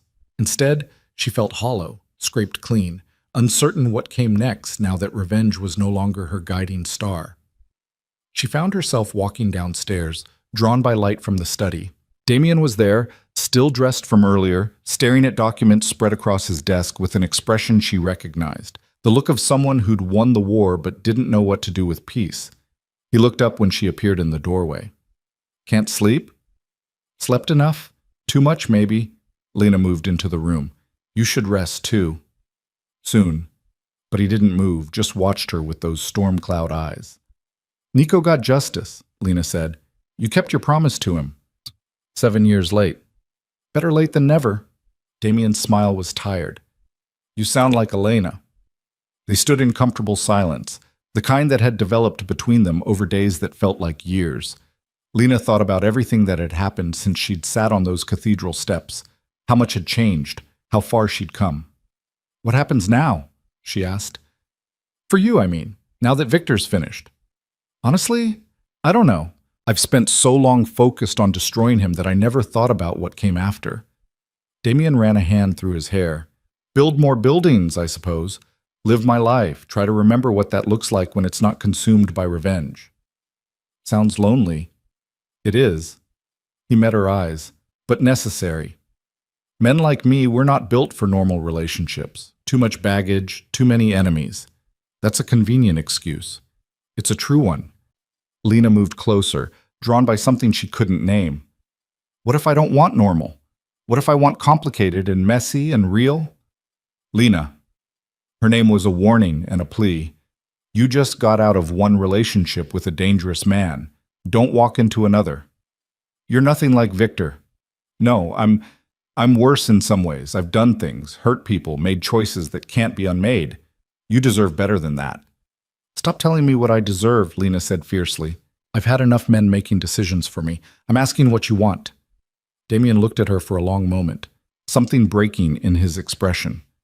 "I want you to be happy. I want you to be safe. I want you to have the life Victor tried to steal. And if that life includes you, then I'd be the luckiest bastard in Miami." His voice was raw, honest. "But I won't trap you into something just because we survived a crisis together. You need time to figure out who you are when you're not running or fighting, and I need to do the same."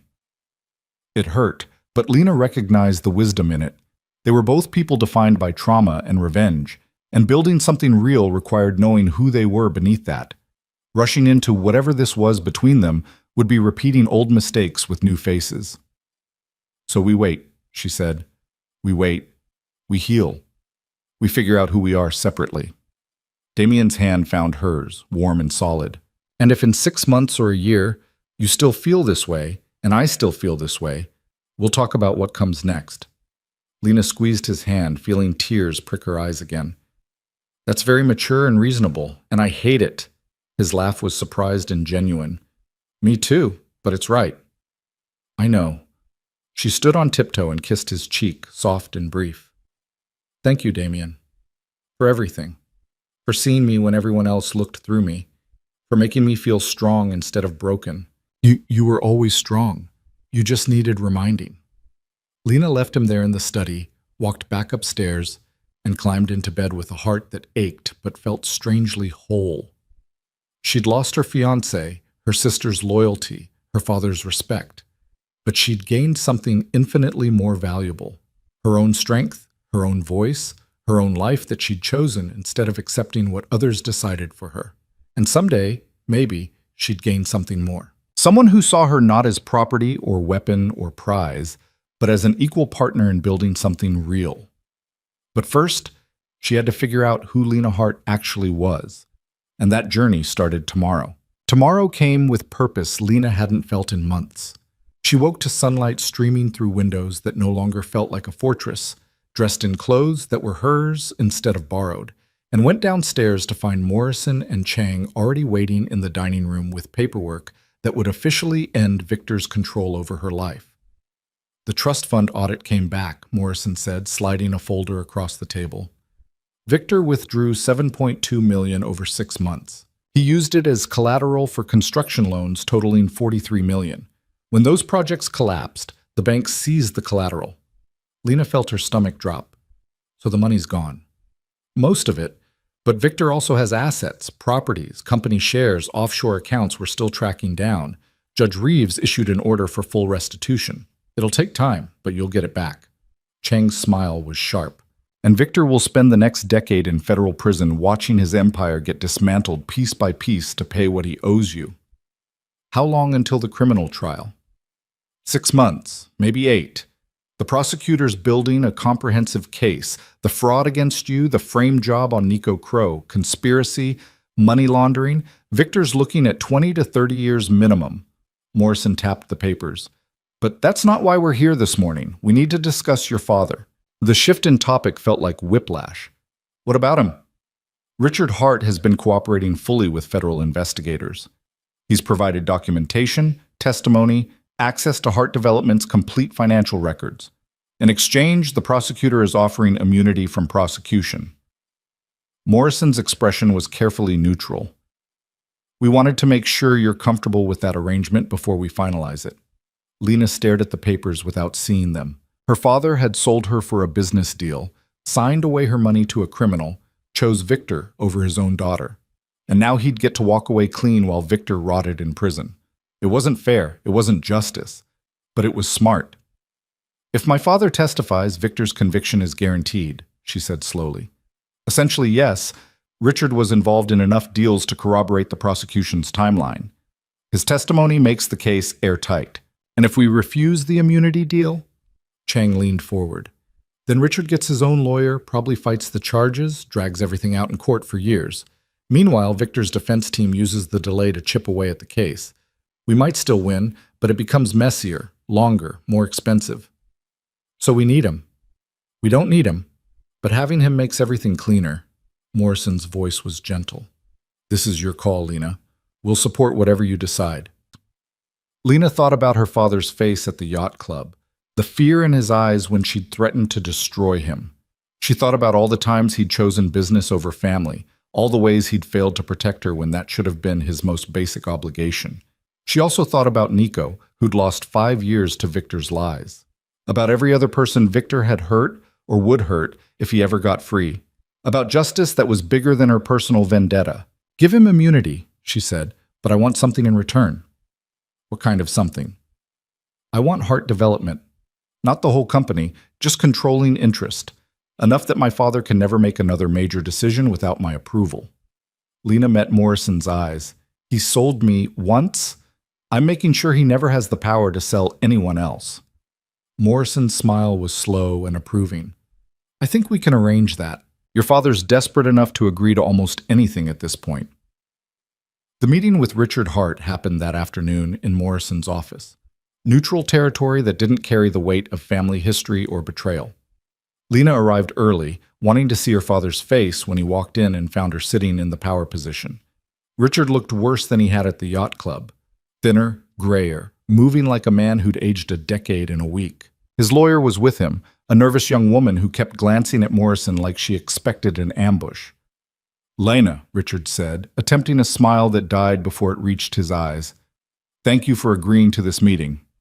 Sit down, Daddy. We have a lot to discuss. They sat. Morrison laid out the immunity deal in language that was precise and merciless.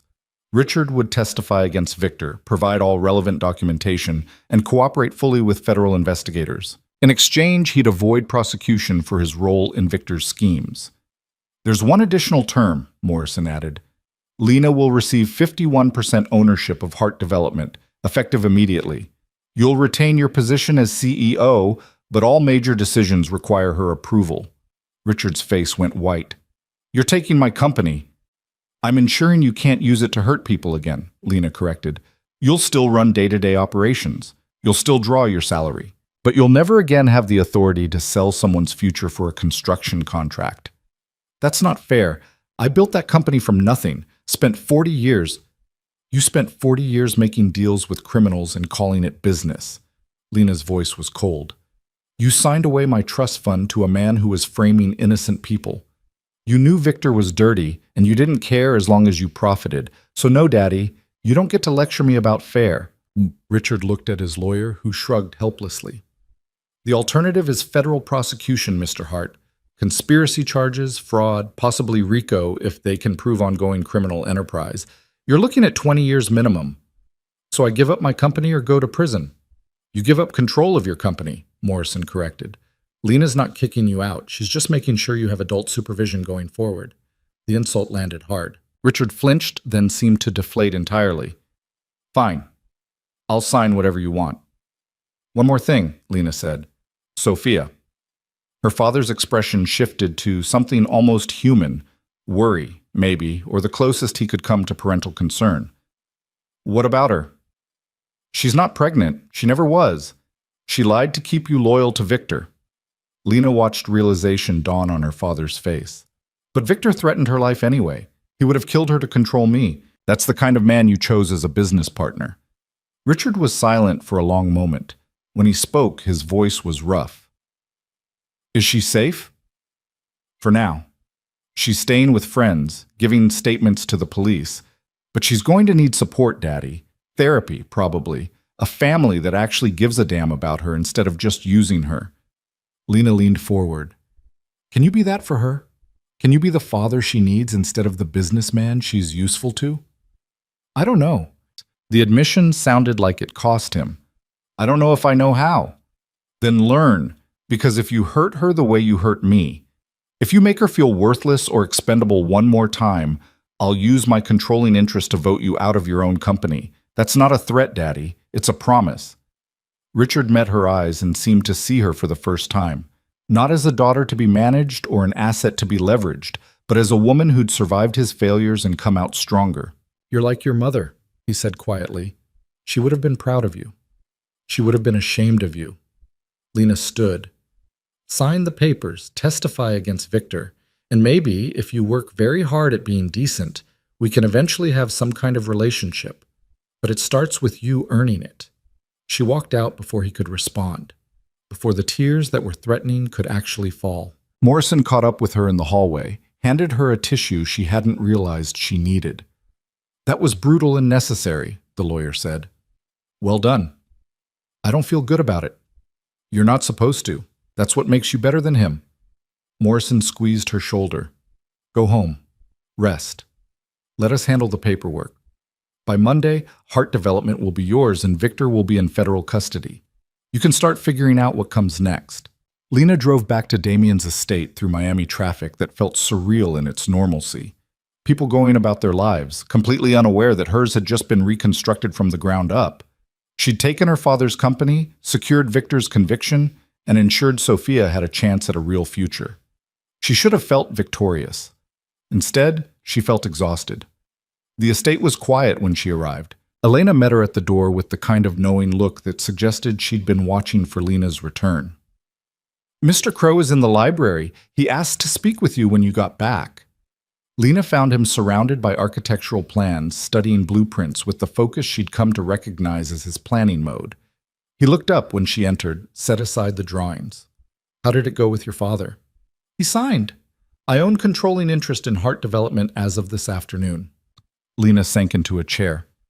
I made him choose between prison and losing his company. Some daughter I turned out to be. Some daughter you had to become, Damien corrected. He made his choices, Lena. You're just making sure he lives with the consequences. Is that what you told yourself? About Victor? Damien was quiet for a moment. Every day for 7 years? And you know what? I was right. Victor deserved everything he got and more. Just like your father deserves to lose the power he abused. Lena studied the blueprints spread across the table. What are you planning? A new project. Mixed-use development, affordable housing component, exactly what Victor tried to kill.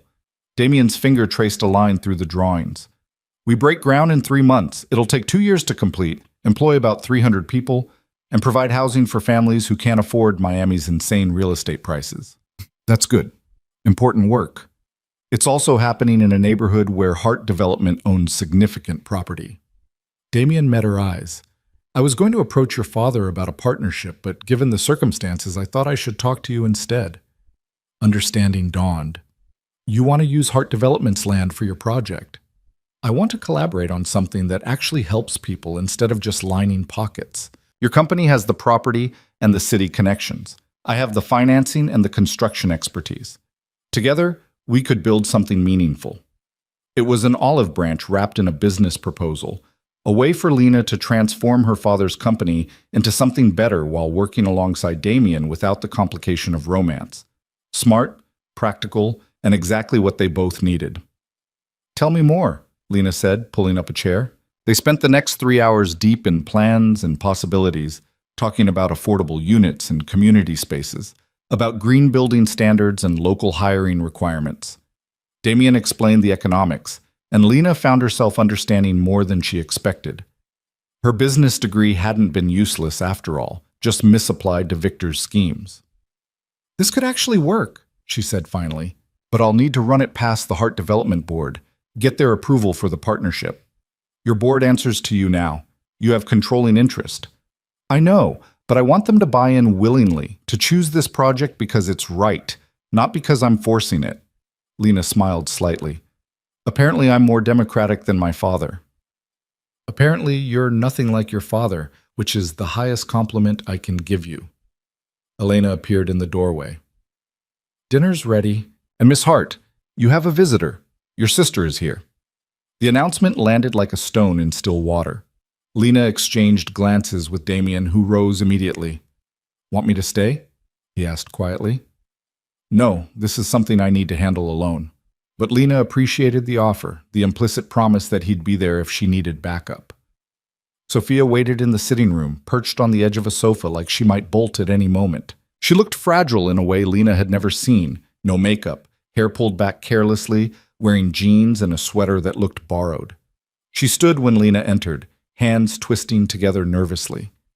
I know I have no right to be here, Sophia said before Lena could speak. I know what I did was unforgivable, but I needed to tell you the truth, all of it, before you hear some sanitized version from lawyers.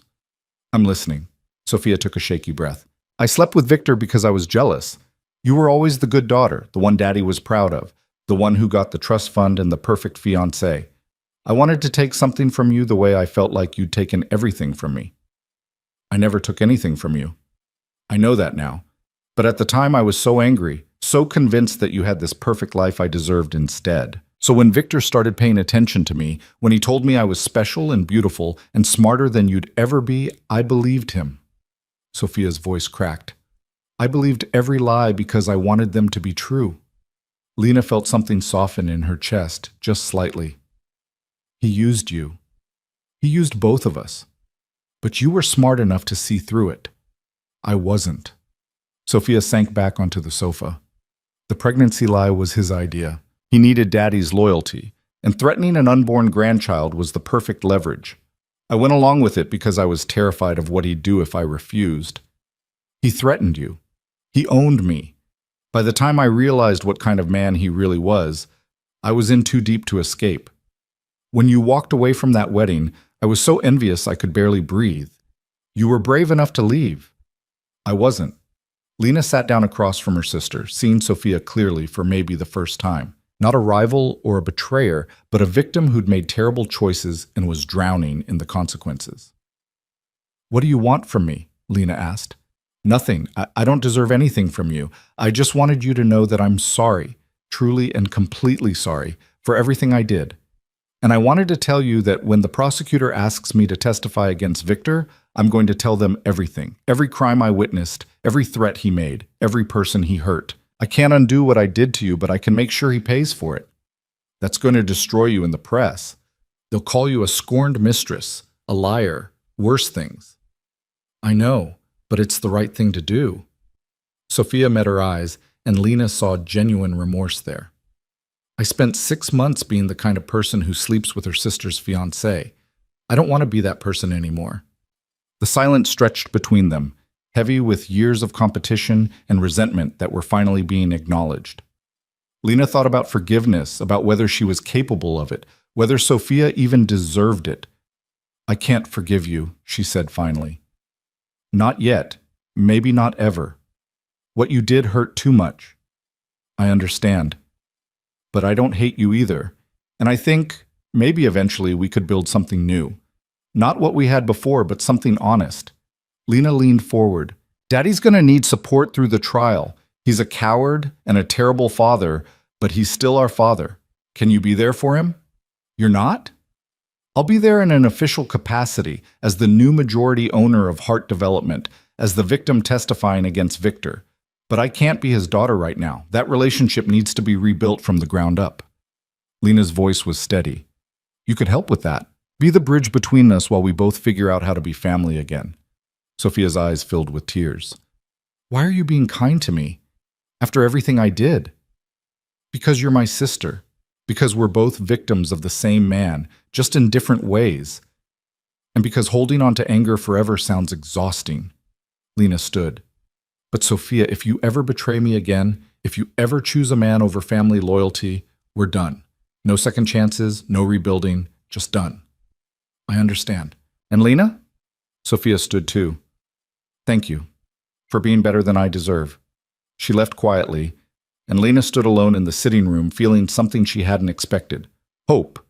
Not that everything would be perfect, but that maybe, eventually, the broken pieces could be rearranged into something whole, even if it looked different than before. The next week passed in a blur of legal proceedings and business meetings. Victor was formally arraigned on 17 federal charges and remanded without bail. Richard Hart testified before a grand jury and looked 10 years older when he emerged. Morrison and Chang filed the final paperwork transferring control of Heart Development to Lena, making her one of the youngest majority owners of a major construction firm in Miami. And through it all, Damien worked alongside her, not as a romantic interest, but as a partner in building something that mattered. They met with architects and city planners, with community leaders and potential investors. The affordable housing project grew from blueprints to actual possibility, something tangible and real that would exist long after the revenge was forgotten. Lena found herself enjoying the work in a way she'd never enjoyed anything Victor had involved her in.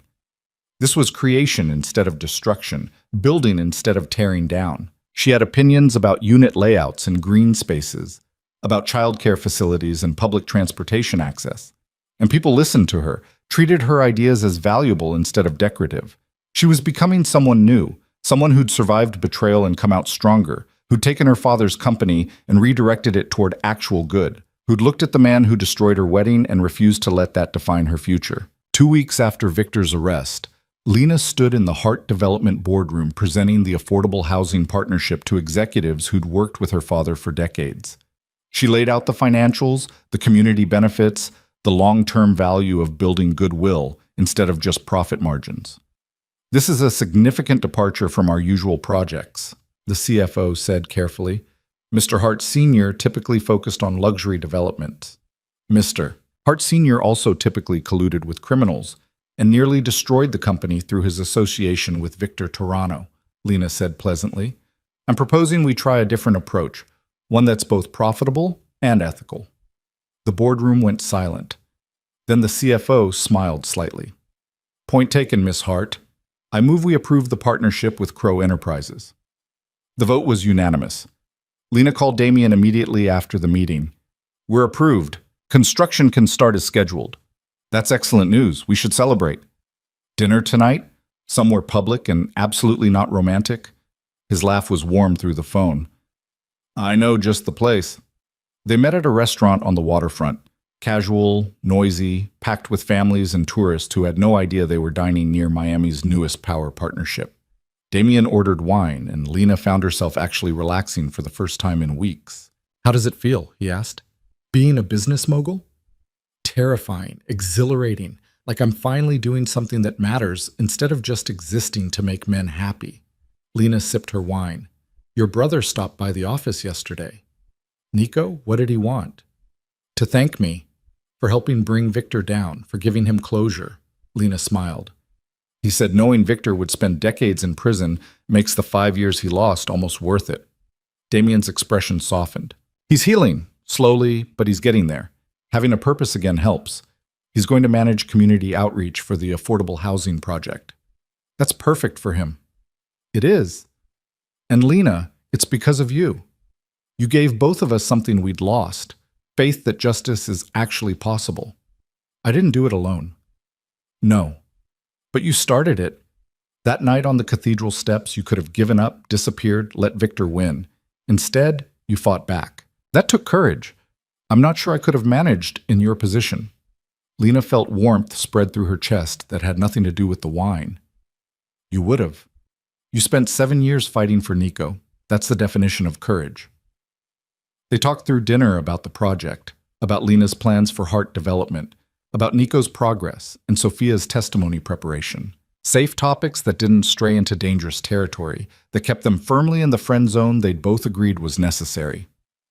But when Damien walked her to her car, she'd moved into her own apartment the week before, needing space to figure out who she was outside Damien's protection. He caught her hand before she could unlock the door. Lena, I need to tell you something. Her heart jumped. What? These past 3 weeks, working with you, watching you transform your father's company into something good, seeing you become the person you were always meant to be. He stopped, seemed to be choosing words carefully. I'm finding it very difficult to maintain appropriate professional distance. Me too, Lena admitted. We said we'd wait, give ourselves time to heal, to figure out who we are separately. We did say that. But I'm wondering if maybe we were wrong. If maybe healing doesn't have to mean being apart. Damien's thumb traced circles on her palm. I'm not proposing anything serious, just the possibility that we could explore this, whatever this is, while still maintaining our own lives and identities. Lena felt herself smiling. Are you asking me on an actual date, Damien Crow? I'm suggesting we acknowledge that there's something between us worth investigating. Slowly, carefully, with full awareness that we're both still recovering from trauma. His smile was crooked. So yes, I'm asking you on a date. Then yes, I accept, but on one condition. What condition? We keep it separate from the business partnership. Heart Development and Crow Enterprises work together regardless of whether we're dating, friends, or strangers. The project is bigger than us. Agreed. The project comes first. Damien pulled her closer, just slightly. But right now, I'd like permission to kiss you, if that's something you'd want. Lena answered by closing the distance between them. The kiss was nothing like the ones Victor had given her. Those had been claiming, possessive, about control. This was question and answer, give and take, two people meeting as equals. Damien's hand cupped her face gently, and Lena felt herself melting into warmth that felt like coming home. When they finally pulled apart, both slightly breathless, Damien rested his forehead against hers. I've wanted to do that since the night I found you on those steps. You hit it well. Years of practice maintaining a poker face in business negotiations. He smiled. But Lena, I meant what I said. We go slow. No rushing, no assuming this is forever. Just taking it one day at a time and seeing where it leads. That sounds perfect. She drove home feeling lighter than she had in months, maybe years.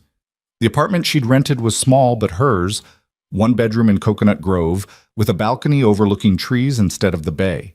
It wasn't Damien's estate or her father's mansion or the home she'd expected to share with Victor. It was just hers, and that made it perfect. The following Monday brought news that changed everything one final time. Morrison called just as Lena was heading into a heart development meeting. Victor's lawyer reached out. He wants to make a deal. Lena felt her stomach drop. What kind of deal? Full confession to all charges, testimony against everyone he worked with, complete restitution of your trust fund, and damages. In exchange, he wants a reduced sentence, 15 years instead of 30. Why would he confess now? The trial hasn't even started. Because the evidence is overwhelming, and his lawyer knows it. Every witness is cooperating. Every document has been verified. He's going to be convicted, and he knows it. This way, he at least gets some control over the outcome. Morrison paused. The prosecutor wants to know if you're willing to support the deal. Lena thought about Victor in prison for 15 years versus 30.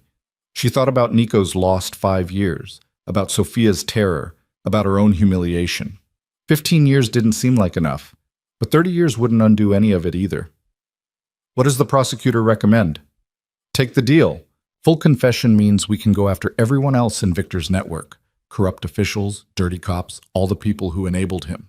15 years is still a long time, and Victor will be nearly 60 when he gets out. His empire will be gone, his reputation destroyed. He'll have nothing. And my trust fund? Fully recovered with interest. Victor's assets are being liquidated as we speak. Lena closed her eyes, weighing justice against vengeance. Tell them I'll support the deal. But I want one more thing. What? I want to face him one last time, in court, on record. I want to tell him exactly what he took from me and exactly how I survived despite him. Victim impact statement. I can arrange that. Then we have a deal. The hearing happened 2 weeks later in the same courthouse where Judge Reeves had dismissed Victor's guardianship petition. But this time, the courtroom was packed, press in the gallery, federal prosecutors at their table, and Victor in an orange jumpsuit that stripped away every pretense of power. He looked smaller somehow, diminished by circumstances he could no longer control.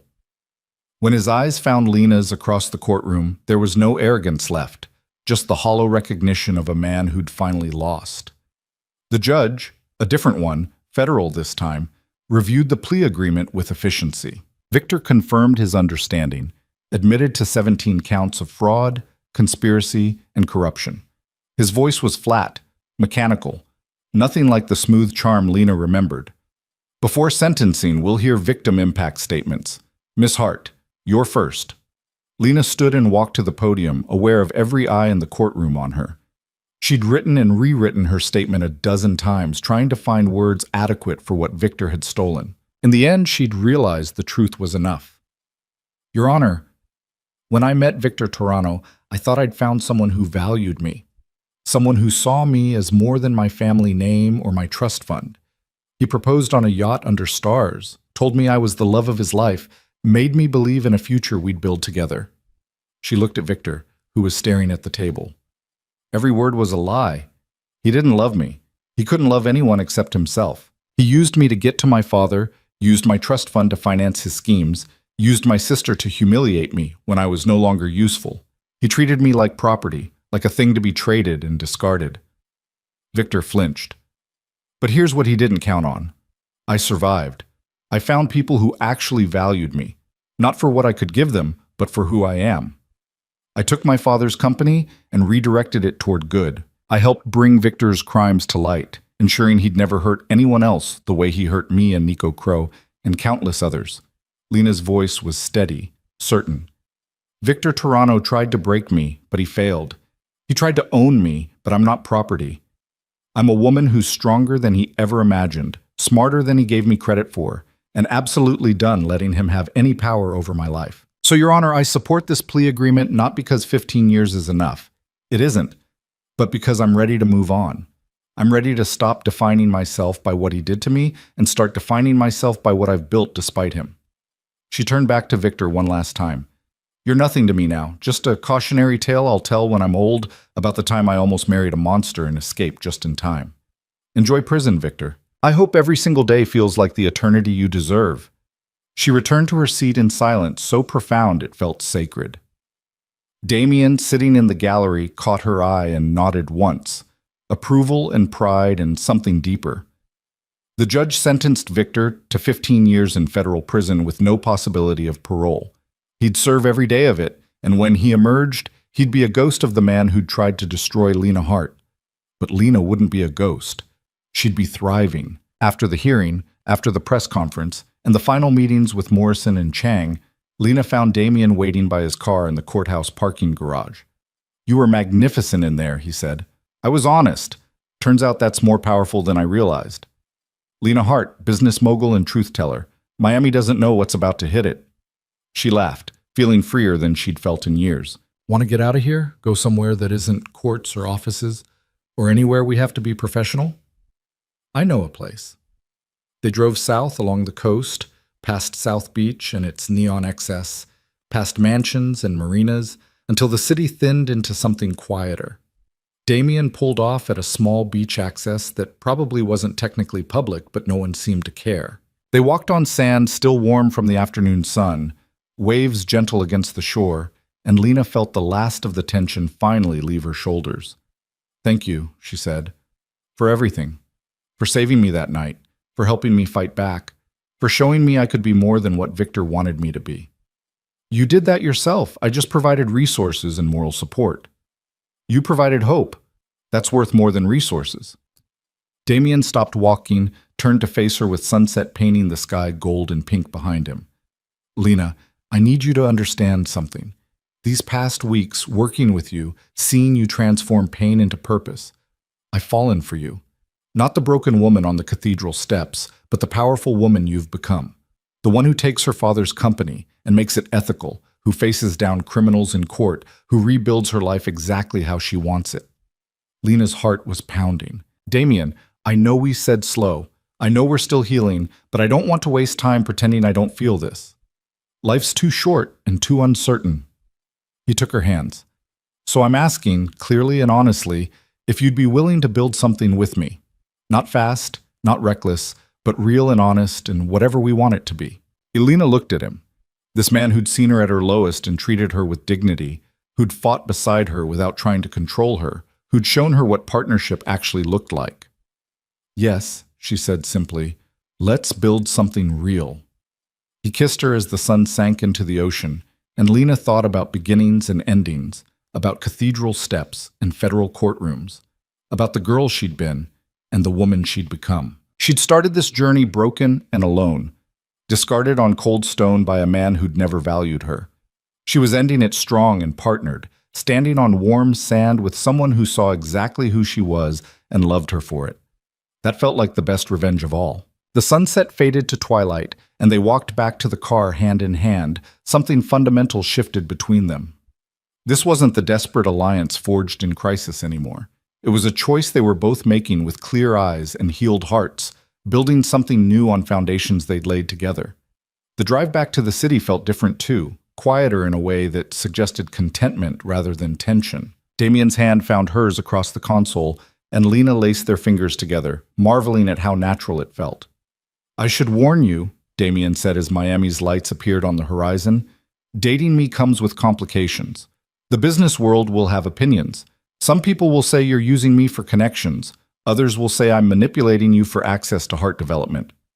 Let them talk. I spent too long caring what people thought." Lena squeezed his hand.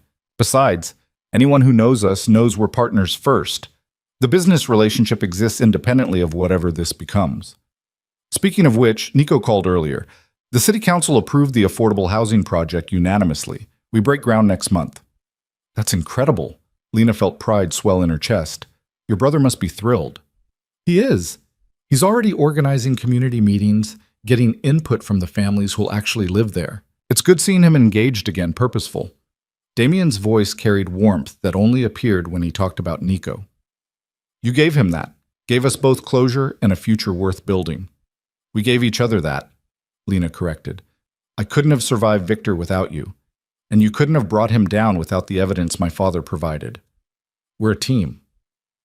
Best team Miami's seen in a while." They arrived at Lena's apartment building, and Damien walked her to her door like this was an actual date instead of the culmination of weeks of trauma and triumph. He kissed her goodnight with a gentleness that made her heart ache in the best way. "Dinner tomorrow?"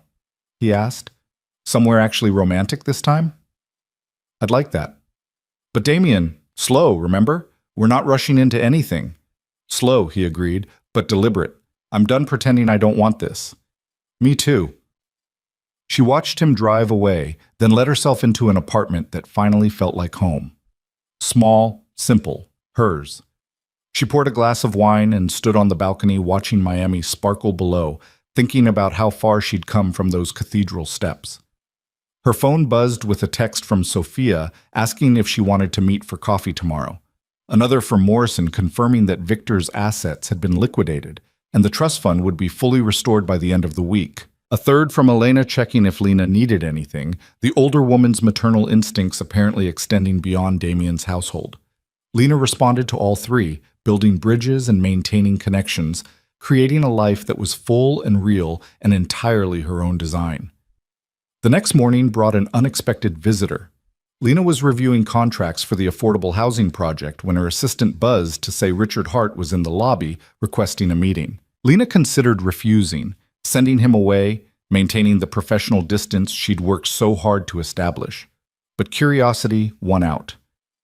Send him up. Her father looked worse than he had at the immunity hearing, older, more frail, wearing exhaustion like a second skin. He stood in her office doorway, looking uncertain whether to enter. This man who'd once commanded boardrooms with absolute authority, now reduced to asking permission from his daughter. "Thank you for seeing me," Richard said quietly. "You have 10 minutes. Make them count." He sat in the chair across from her desk, hands folded in his lap like a penitent. "I testified yesterday. Final deposition for Victor's case. They asked me to detail every business dealing we had, every time I looked the other way when I should have questioned his methods. And did you?" "I told them everything. Every corrupt deal, every bribe I knew about and ignored, every warning sign I dismissed because the profits were too good." Richard's voice was hollow. "By the time I finished, even my own lawyer looked disgusted." "Good. You should be ashamed." "I am, more than you know." He looked up, meeting her eyes for the first time. "But I didn't come here to make excuses. I came to tell you that I'm stepping down as CEO of Hart Development."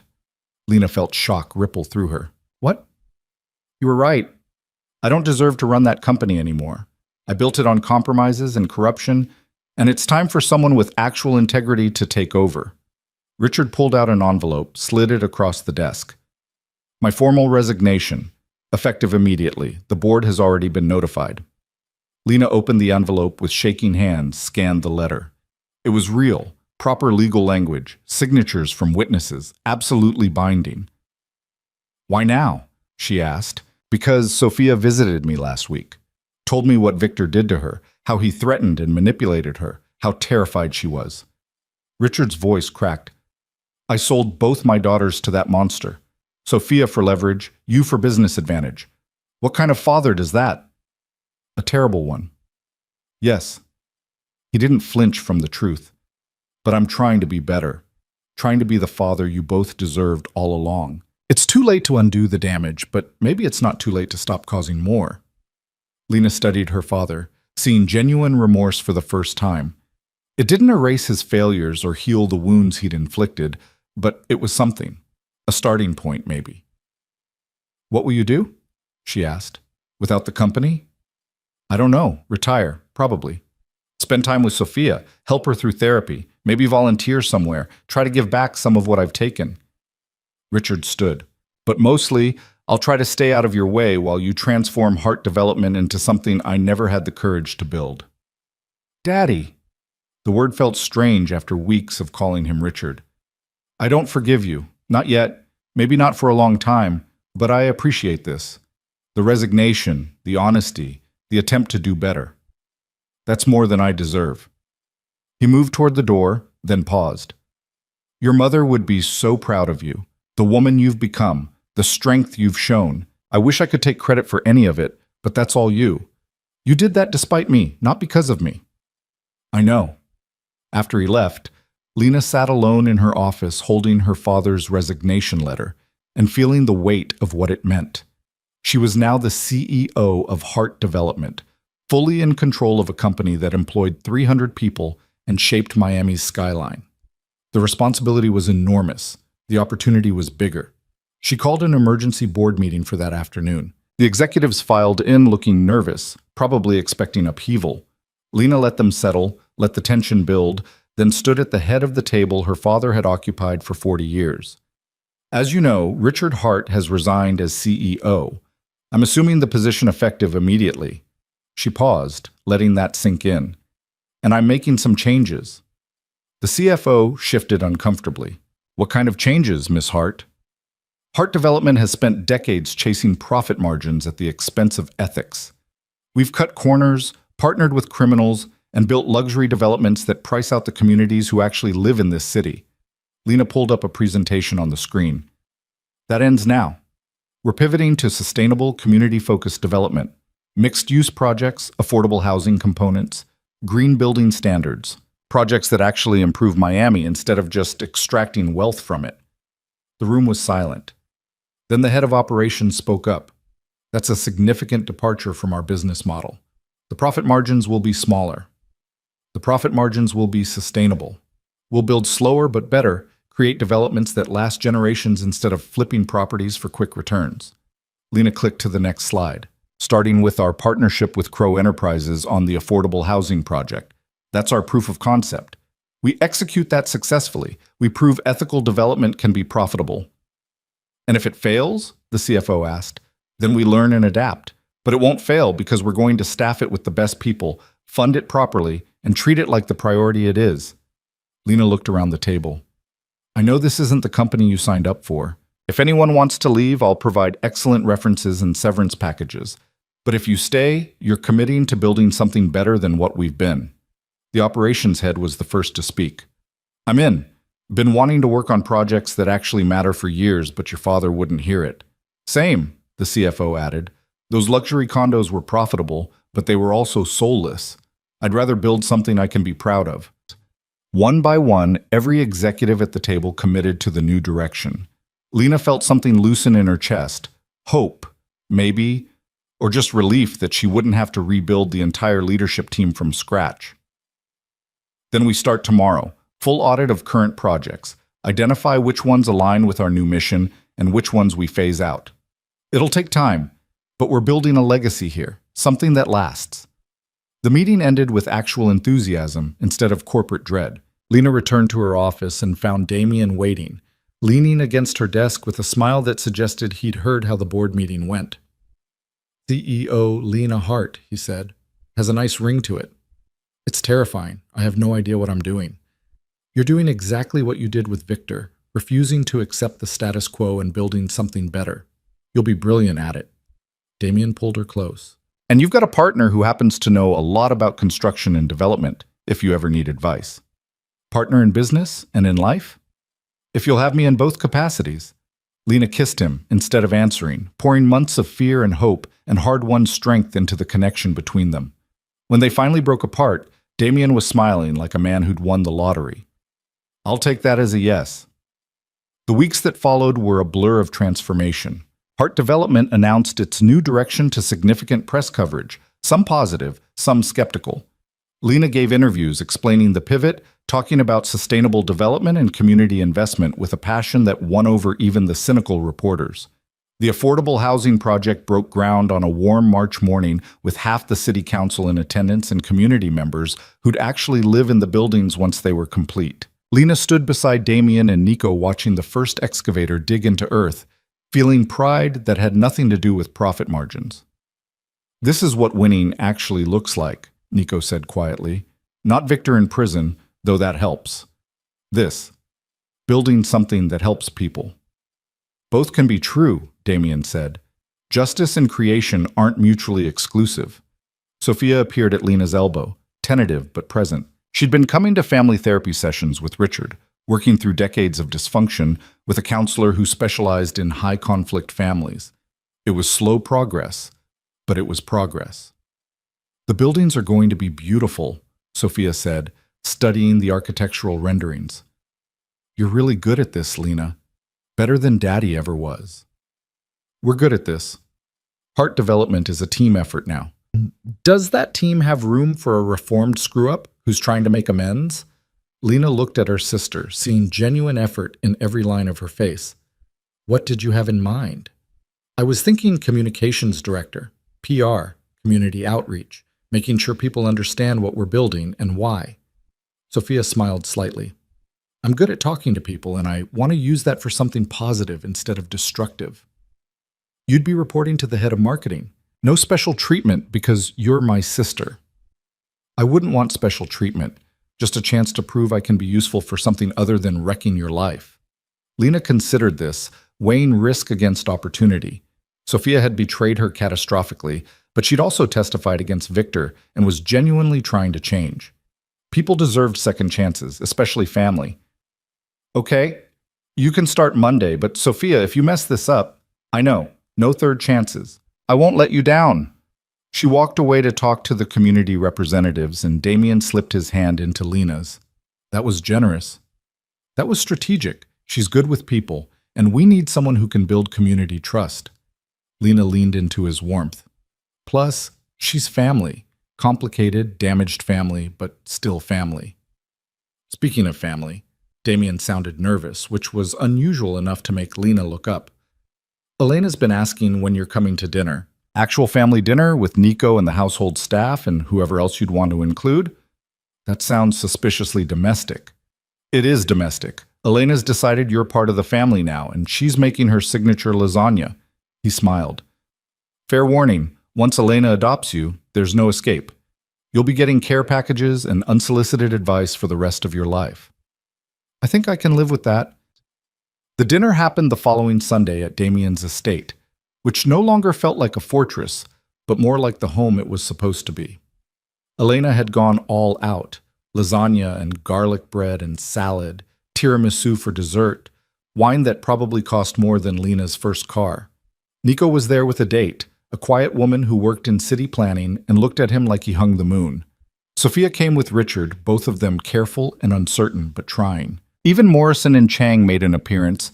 The lawyers relaxed in a way Lena had never seen them during business hours. It felt like family.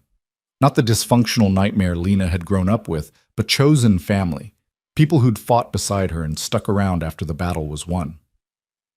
To new beginnings, Damien said, raising his glass. To justice, to partnership, and to building futures that actually matter. They drank to that, and Lena felt tears prick her eyes. Happy tears this time. Relief and gratitude, and the overwhelming sense that she'd finally found where she belonged. After dinner, Damien walked her out to the garden overlooking the bay. Stars were coming out, bright against Miami's light pollution, and the waves provided gentle soundtrack to what felt like a moment stolen from real life. I have something for you, Damien said, pulling a small box from his pocket. Lena's heart jumped. Damien, if that's what I think it is, relax. It's not a ring. We're going slow, remember? He opened the box to reveal a key. It's a key to the estate, so you can come and go whenever you want. Don't have to wait for me to let you in. Elena's been pestering me for weeks to give you one. Lena took the key, feeling the weight of what it represented. Trust, commitment, a future they were building deliberately instead of rushing into. Thank you. For this. For everything. For being patient while I figured out who I am. Have you figured it out? I'm getting there. I'm Lena Hart, CEO of a construction company I'm transforming into something ethical. I'm a woman who survived betrayal and came out stronger. I'm someone who values partnership over ownership, creation over destruction. She smiled. And I'm someone who's falling in love with Damien Crowe, if he's interested in hearing that. His kiss was answer enough, deep and certain and full of promise. When they finally broke apart, both slightly breathless, Damien rested his forehead against hers. I'm very interested in hearing that, and in saying it back. I love you, Lena Hart. Your strength, your integrity, your refusal to stay broken when the world tried to break you. I love you too. Your loyalty, your determination, the way you protected me without trying to own me. They stood there under Miami stars, two people who'd been damaged by the same man and had chosen to heal together, and Lena felt something settle into place. This was what love was supposed to feel like, safe and challenging, comfortable and exciting, built on respect instead of control. The months that followed were a study in building rather than destroying. The affordable housing project progressed ahead of schedule. Nico's community outreach ensuring local buy-in at every stage. Hart development pivoted successfully to ethical development, landing contracts that valued sustainability over pure profit. Victor's trial concluded with a conviction that surprised no one. He'd served 15 years in federal prison, watching from behind bars as everything he'd built crumbled. His properties were sold to pay restitution, his business empire dismantled, his name becoming synonymous with corruption in a city that had tolerated him too long. Lena attended the sentencing but felt nothing watching him be led away in chains. He was irrelevant now, a chapter closed, no longer worthy of her anger or attention. Her father completed his testimony and retreated into quiet retirement, spending his days volunteering at a legal aid clinic and trying to make amends for decades of ethical shortcuts. He and Lena weren't close, probably never would be, but they'd achieved something like peace. Shared family dinners happened monthly, awkward but genuine, building new foundations on the ruins of what had been. Sophia thrived in her new role at Heart Development, her natural charisma redirected toward community engagement and public relations. She and Lena would never have the relationship they might have had without Victor's interference, but they'd built something new, professional respect that was slowly becoming actual sisterhood. And through it all, Lena and Damien built a partnership that was equal parts business and romance. They worked on projects together, pushed each other to be better, and created something neither could have built alone. A year after that December night on Cathedral steps, Lena stood at a ribbon-cutting ceremony for the completed affordable housing development. 300 units, beautifully designed, priced for working families instead of investors. Community spaces, green areas, childcare facilities, everything they'd promised and more. The mayor was there, praising Heart Development's new direction. Community leaders thanked Crow Enterprises for investing in neighborhoods instead of just extracting from them. And families who'd been waiting for years for stable housing cried with relief as they received keys to their new homes. "We did this," Nico said, standing beside Lena. "Took Victor's evil and turned it into something good." "We did," Lena agreed, "and we're just getting started." Damien found her after the ceremony, pulled her into a quiet corner away from the celebrating crowds. "I need to ask you something," he said. "Should I be nervous?" "Probably." He smiled, pulled out a small box, and Lena's breath caught. "Before you panic, yes, this is what you think it is, but hear me out." He opened the box to reveal a ring, elegant, simple, a single diamond that caught the light and scattered it like hope. "I know we said slow. I know we're still figuring this out. But Lena, this past year has been the best of my life. Working with you, loving you, watching you transform everything you touch into something better." Damien's voice was steady, certain. "I don't want to rush you. I don't want to pressure you. But I want you to know that I'm all in. Completely, permanently, forever. When you're ready, if you're ever ready, I want to marry you. Build a life together. Create more projects that matter. Grow old arguing about building codes and community impact." Lena felt tears streaming down her face, happy tears that she didn't bother wiping away. "Are you asking me to marry you?" "I'm telling you I want to. The actual proposal can wait until you're ready, but I wanted you to have the ring now. Physical proof that I'm committed to this, to us, to whatever we're building together." Lena looked at the ring, at the man offering it, at the life they'd created from the ashes of the worst night of her life. A year ago, she'd been broken on Cathedral steps, convinced her life was over. Now she was standing in the middle of a community she'd helped create, surrounded by people whose lives were better because she'd refused to stay broken. "Ask me," she said. "What?" "Ask me now, properly. I'm ready." Damien's smile was incandescent. He dropped to one knee right there, not caring who might see, holding up the ring with hands that shook slightly. "Lena Hart, love of my life, partner in all things, woman who turned my revenge into redemption. Will you marry me?" "Yes," Lena said, laughing and crying at the same time. "Yes, absolutely yes." He slipped the ring on her finger and stood to kiss her while applause erupted from the ceremony attendees who'd noticed what was happening. Elena was crying, Nico was grinning, Sophia was shouting congratulations, and the whole community they'd built together was celebrating this moment. It was perfect. It was real. It was everything Lena had thought she'd lost that December night, and so much more. They married 6 months later in a small ceremony on the beach where Damien had first told her he loved her. No cathedral, no white dress that cost a fortune, no pretense or performance. Just Lena in a simple gown, Damien in a dark suit, and the people who actually mattered bearing witness. Elena cried through the entire ceremony. Nico served as best man and gave a toast about second chances and the family you choose. Sophia read a poem about forgiveness and new beginnings, her voice steady for once.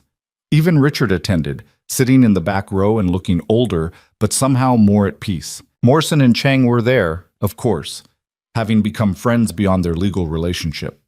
Community members from the Affordable Housing Project came, bringing their children and their gratitude. It was less wedding than celebration, less formal ceremony than chosen family acknowledging what everyone already knew. The officiant asked if they had vows, and Lena and Damien had agreed to speak from the heart, rather than scripted promises. I promise to be your partner, not your possession, Lena said, voice clear and certain. To challenge you when you need it, support you when you ask, and love you through everything. I promise to build with you, not for you, creating a life we both choose every single day. I promise to protect you without controlling you, Damien said. To respect your strength even when you feel weak. To see you as you are, instead of who I want you to be. I promise to be worthy of your trust, to earn it daily, and to never take for granted the gift of loving you. They exchanged rings, his matching hers, symbols of equality and commitment. They kissed as the sun set over the ocean, and Lena thought about circles and completion, about how far she'd come from those cathedral steps. The reception was at Damien's estate, transformed by Elena into something magical. Lights in the trees, tables on the lawn, food that was generous instead of pretentious, dancing and laughter and joy that felt earned rather than performed. Late in the evening, after the cake was cut and the first dance completed, Lena found herself alone on the terrace overlooking the bay. The same terrace where she'd stood a year ago, uncertain and afraid, trying to figure out who she was in the wreckage of her old life. Damien joined her, slipping an arm around her waist. "Happy?" he asked. Deliriously. "You?" "More than I thought possible." He kissed her temple. "Thank you." "For what?" "For taking a chance on a man in a black suit who stopped on cathedral steps. For trusting me when you had every reason not to. For building this with me." Lena turned to face him, framing his face with her hands. "I should be thanking you. You saved me that night.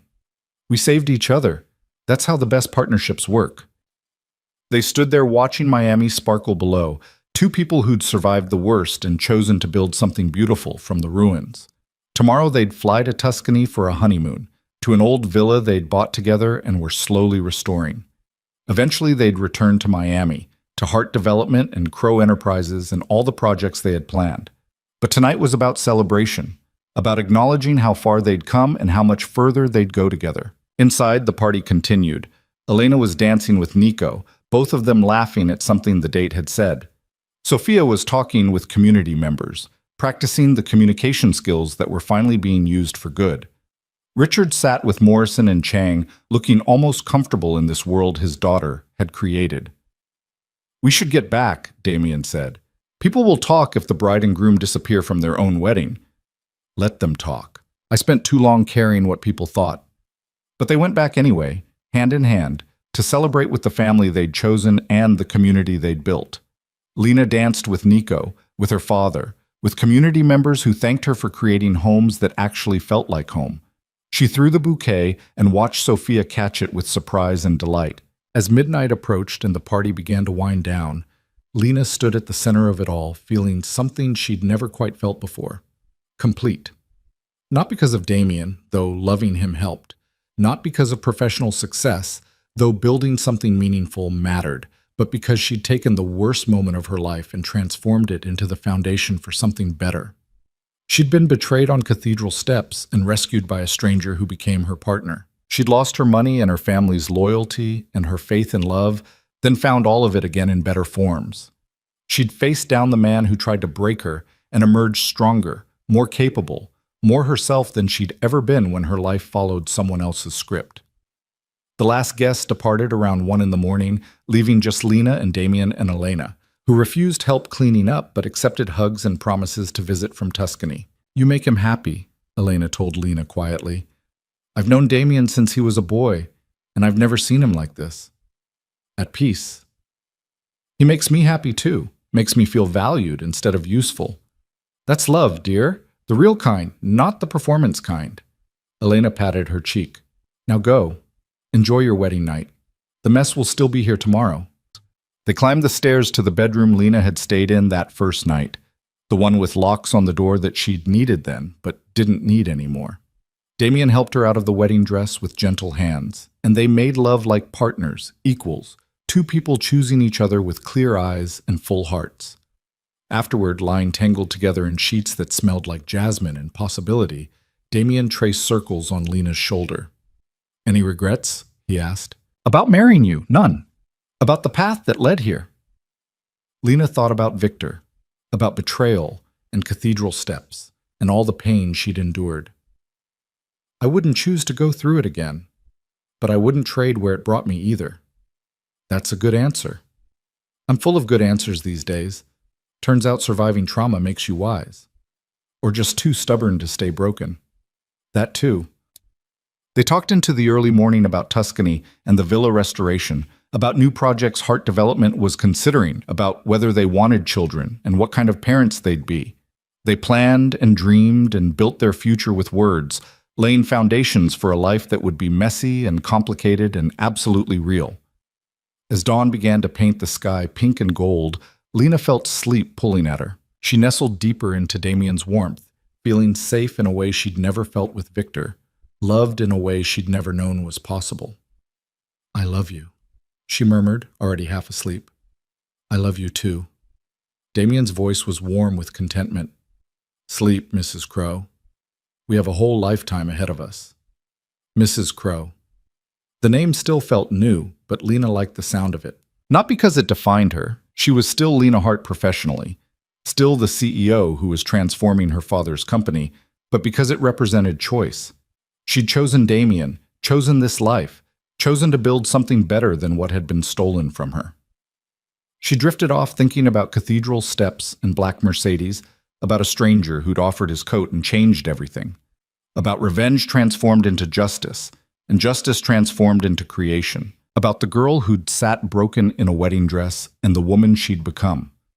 Somewhere in federal prison, Victor Torano was serving his sentence, forgotten by everyone who mattered. His empire was dust, his name was poison, and he'd lost everything he'd valued.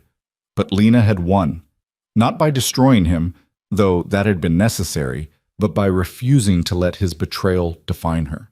She'd taken the worst night of her life and used it as fuel to build something extraordinary. A company that valued ethics over profit. A community that had safe, beautiful homes. A partnership built on respect instead of control. A family chosen instead of endured. She'd won by becoming exactly who she was meant to be all along, strong, capable, valued, and absolutely done being anyone's victim.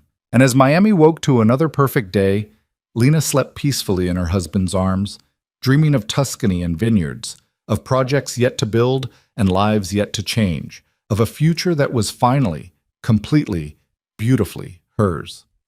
The cathedral steps were 1,000 miles behind her now, and she was never, ever going back.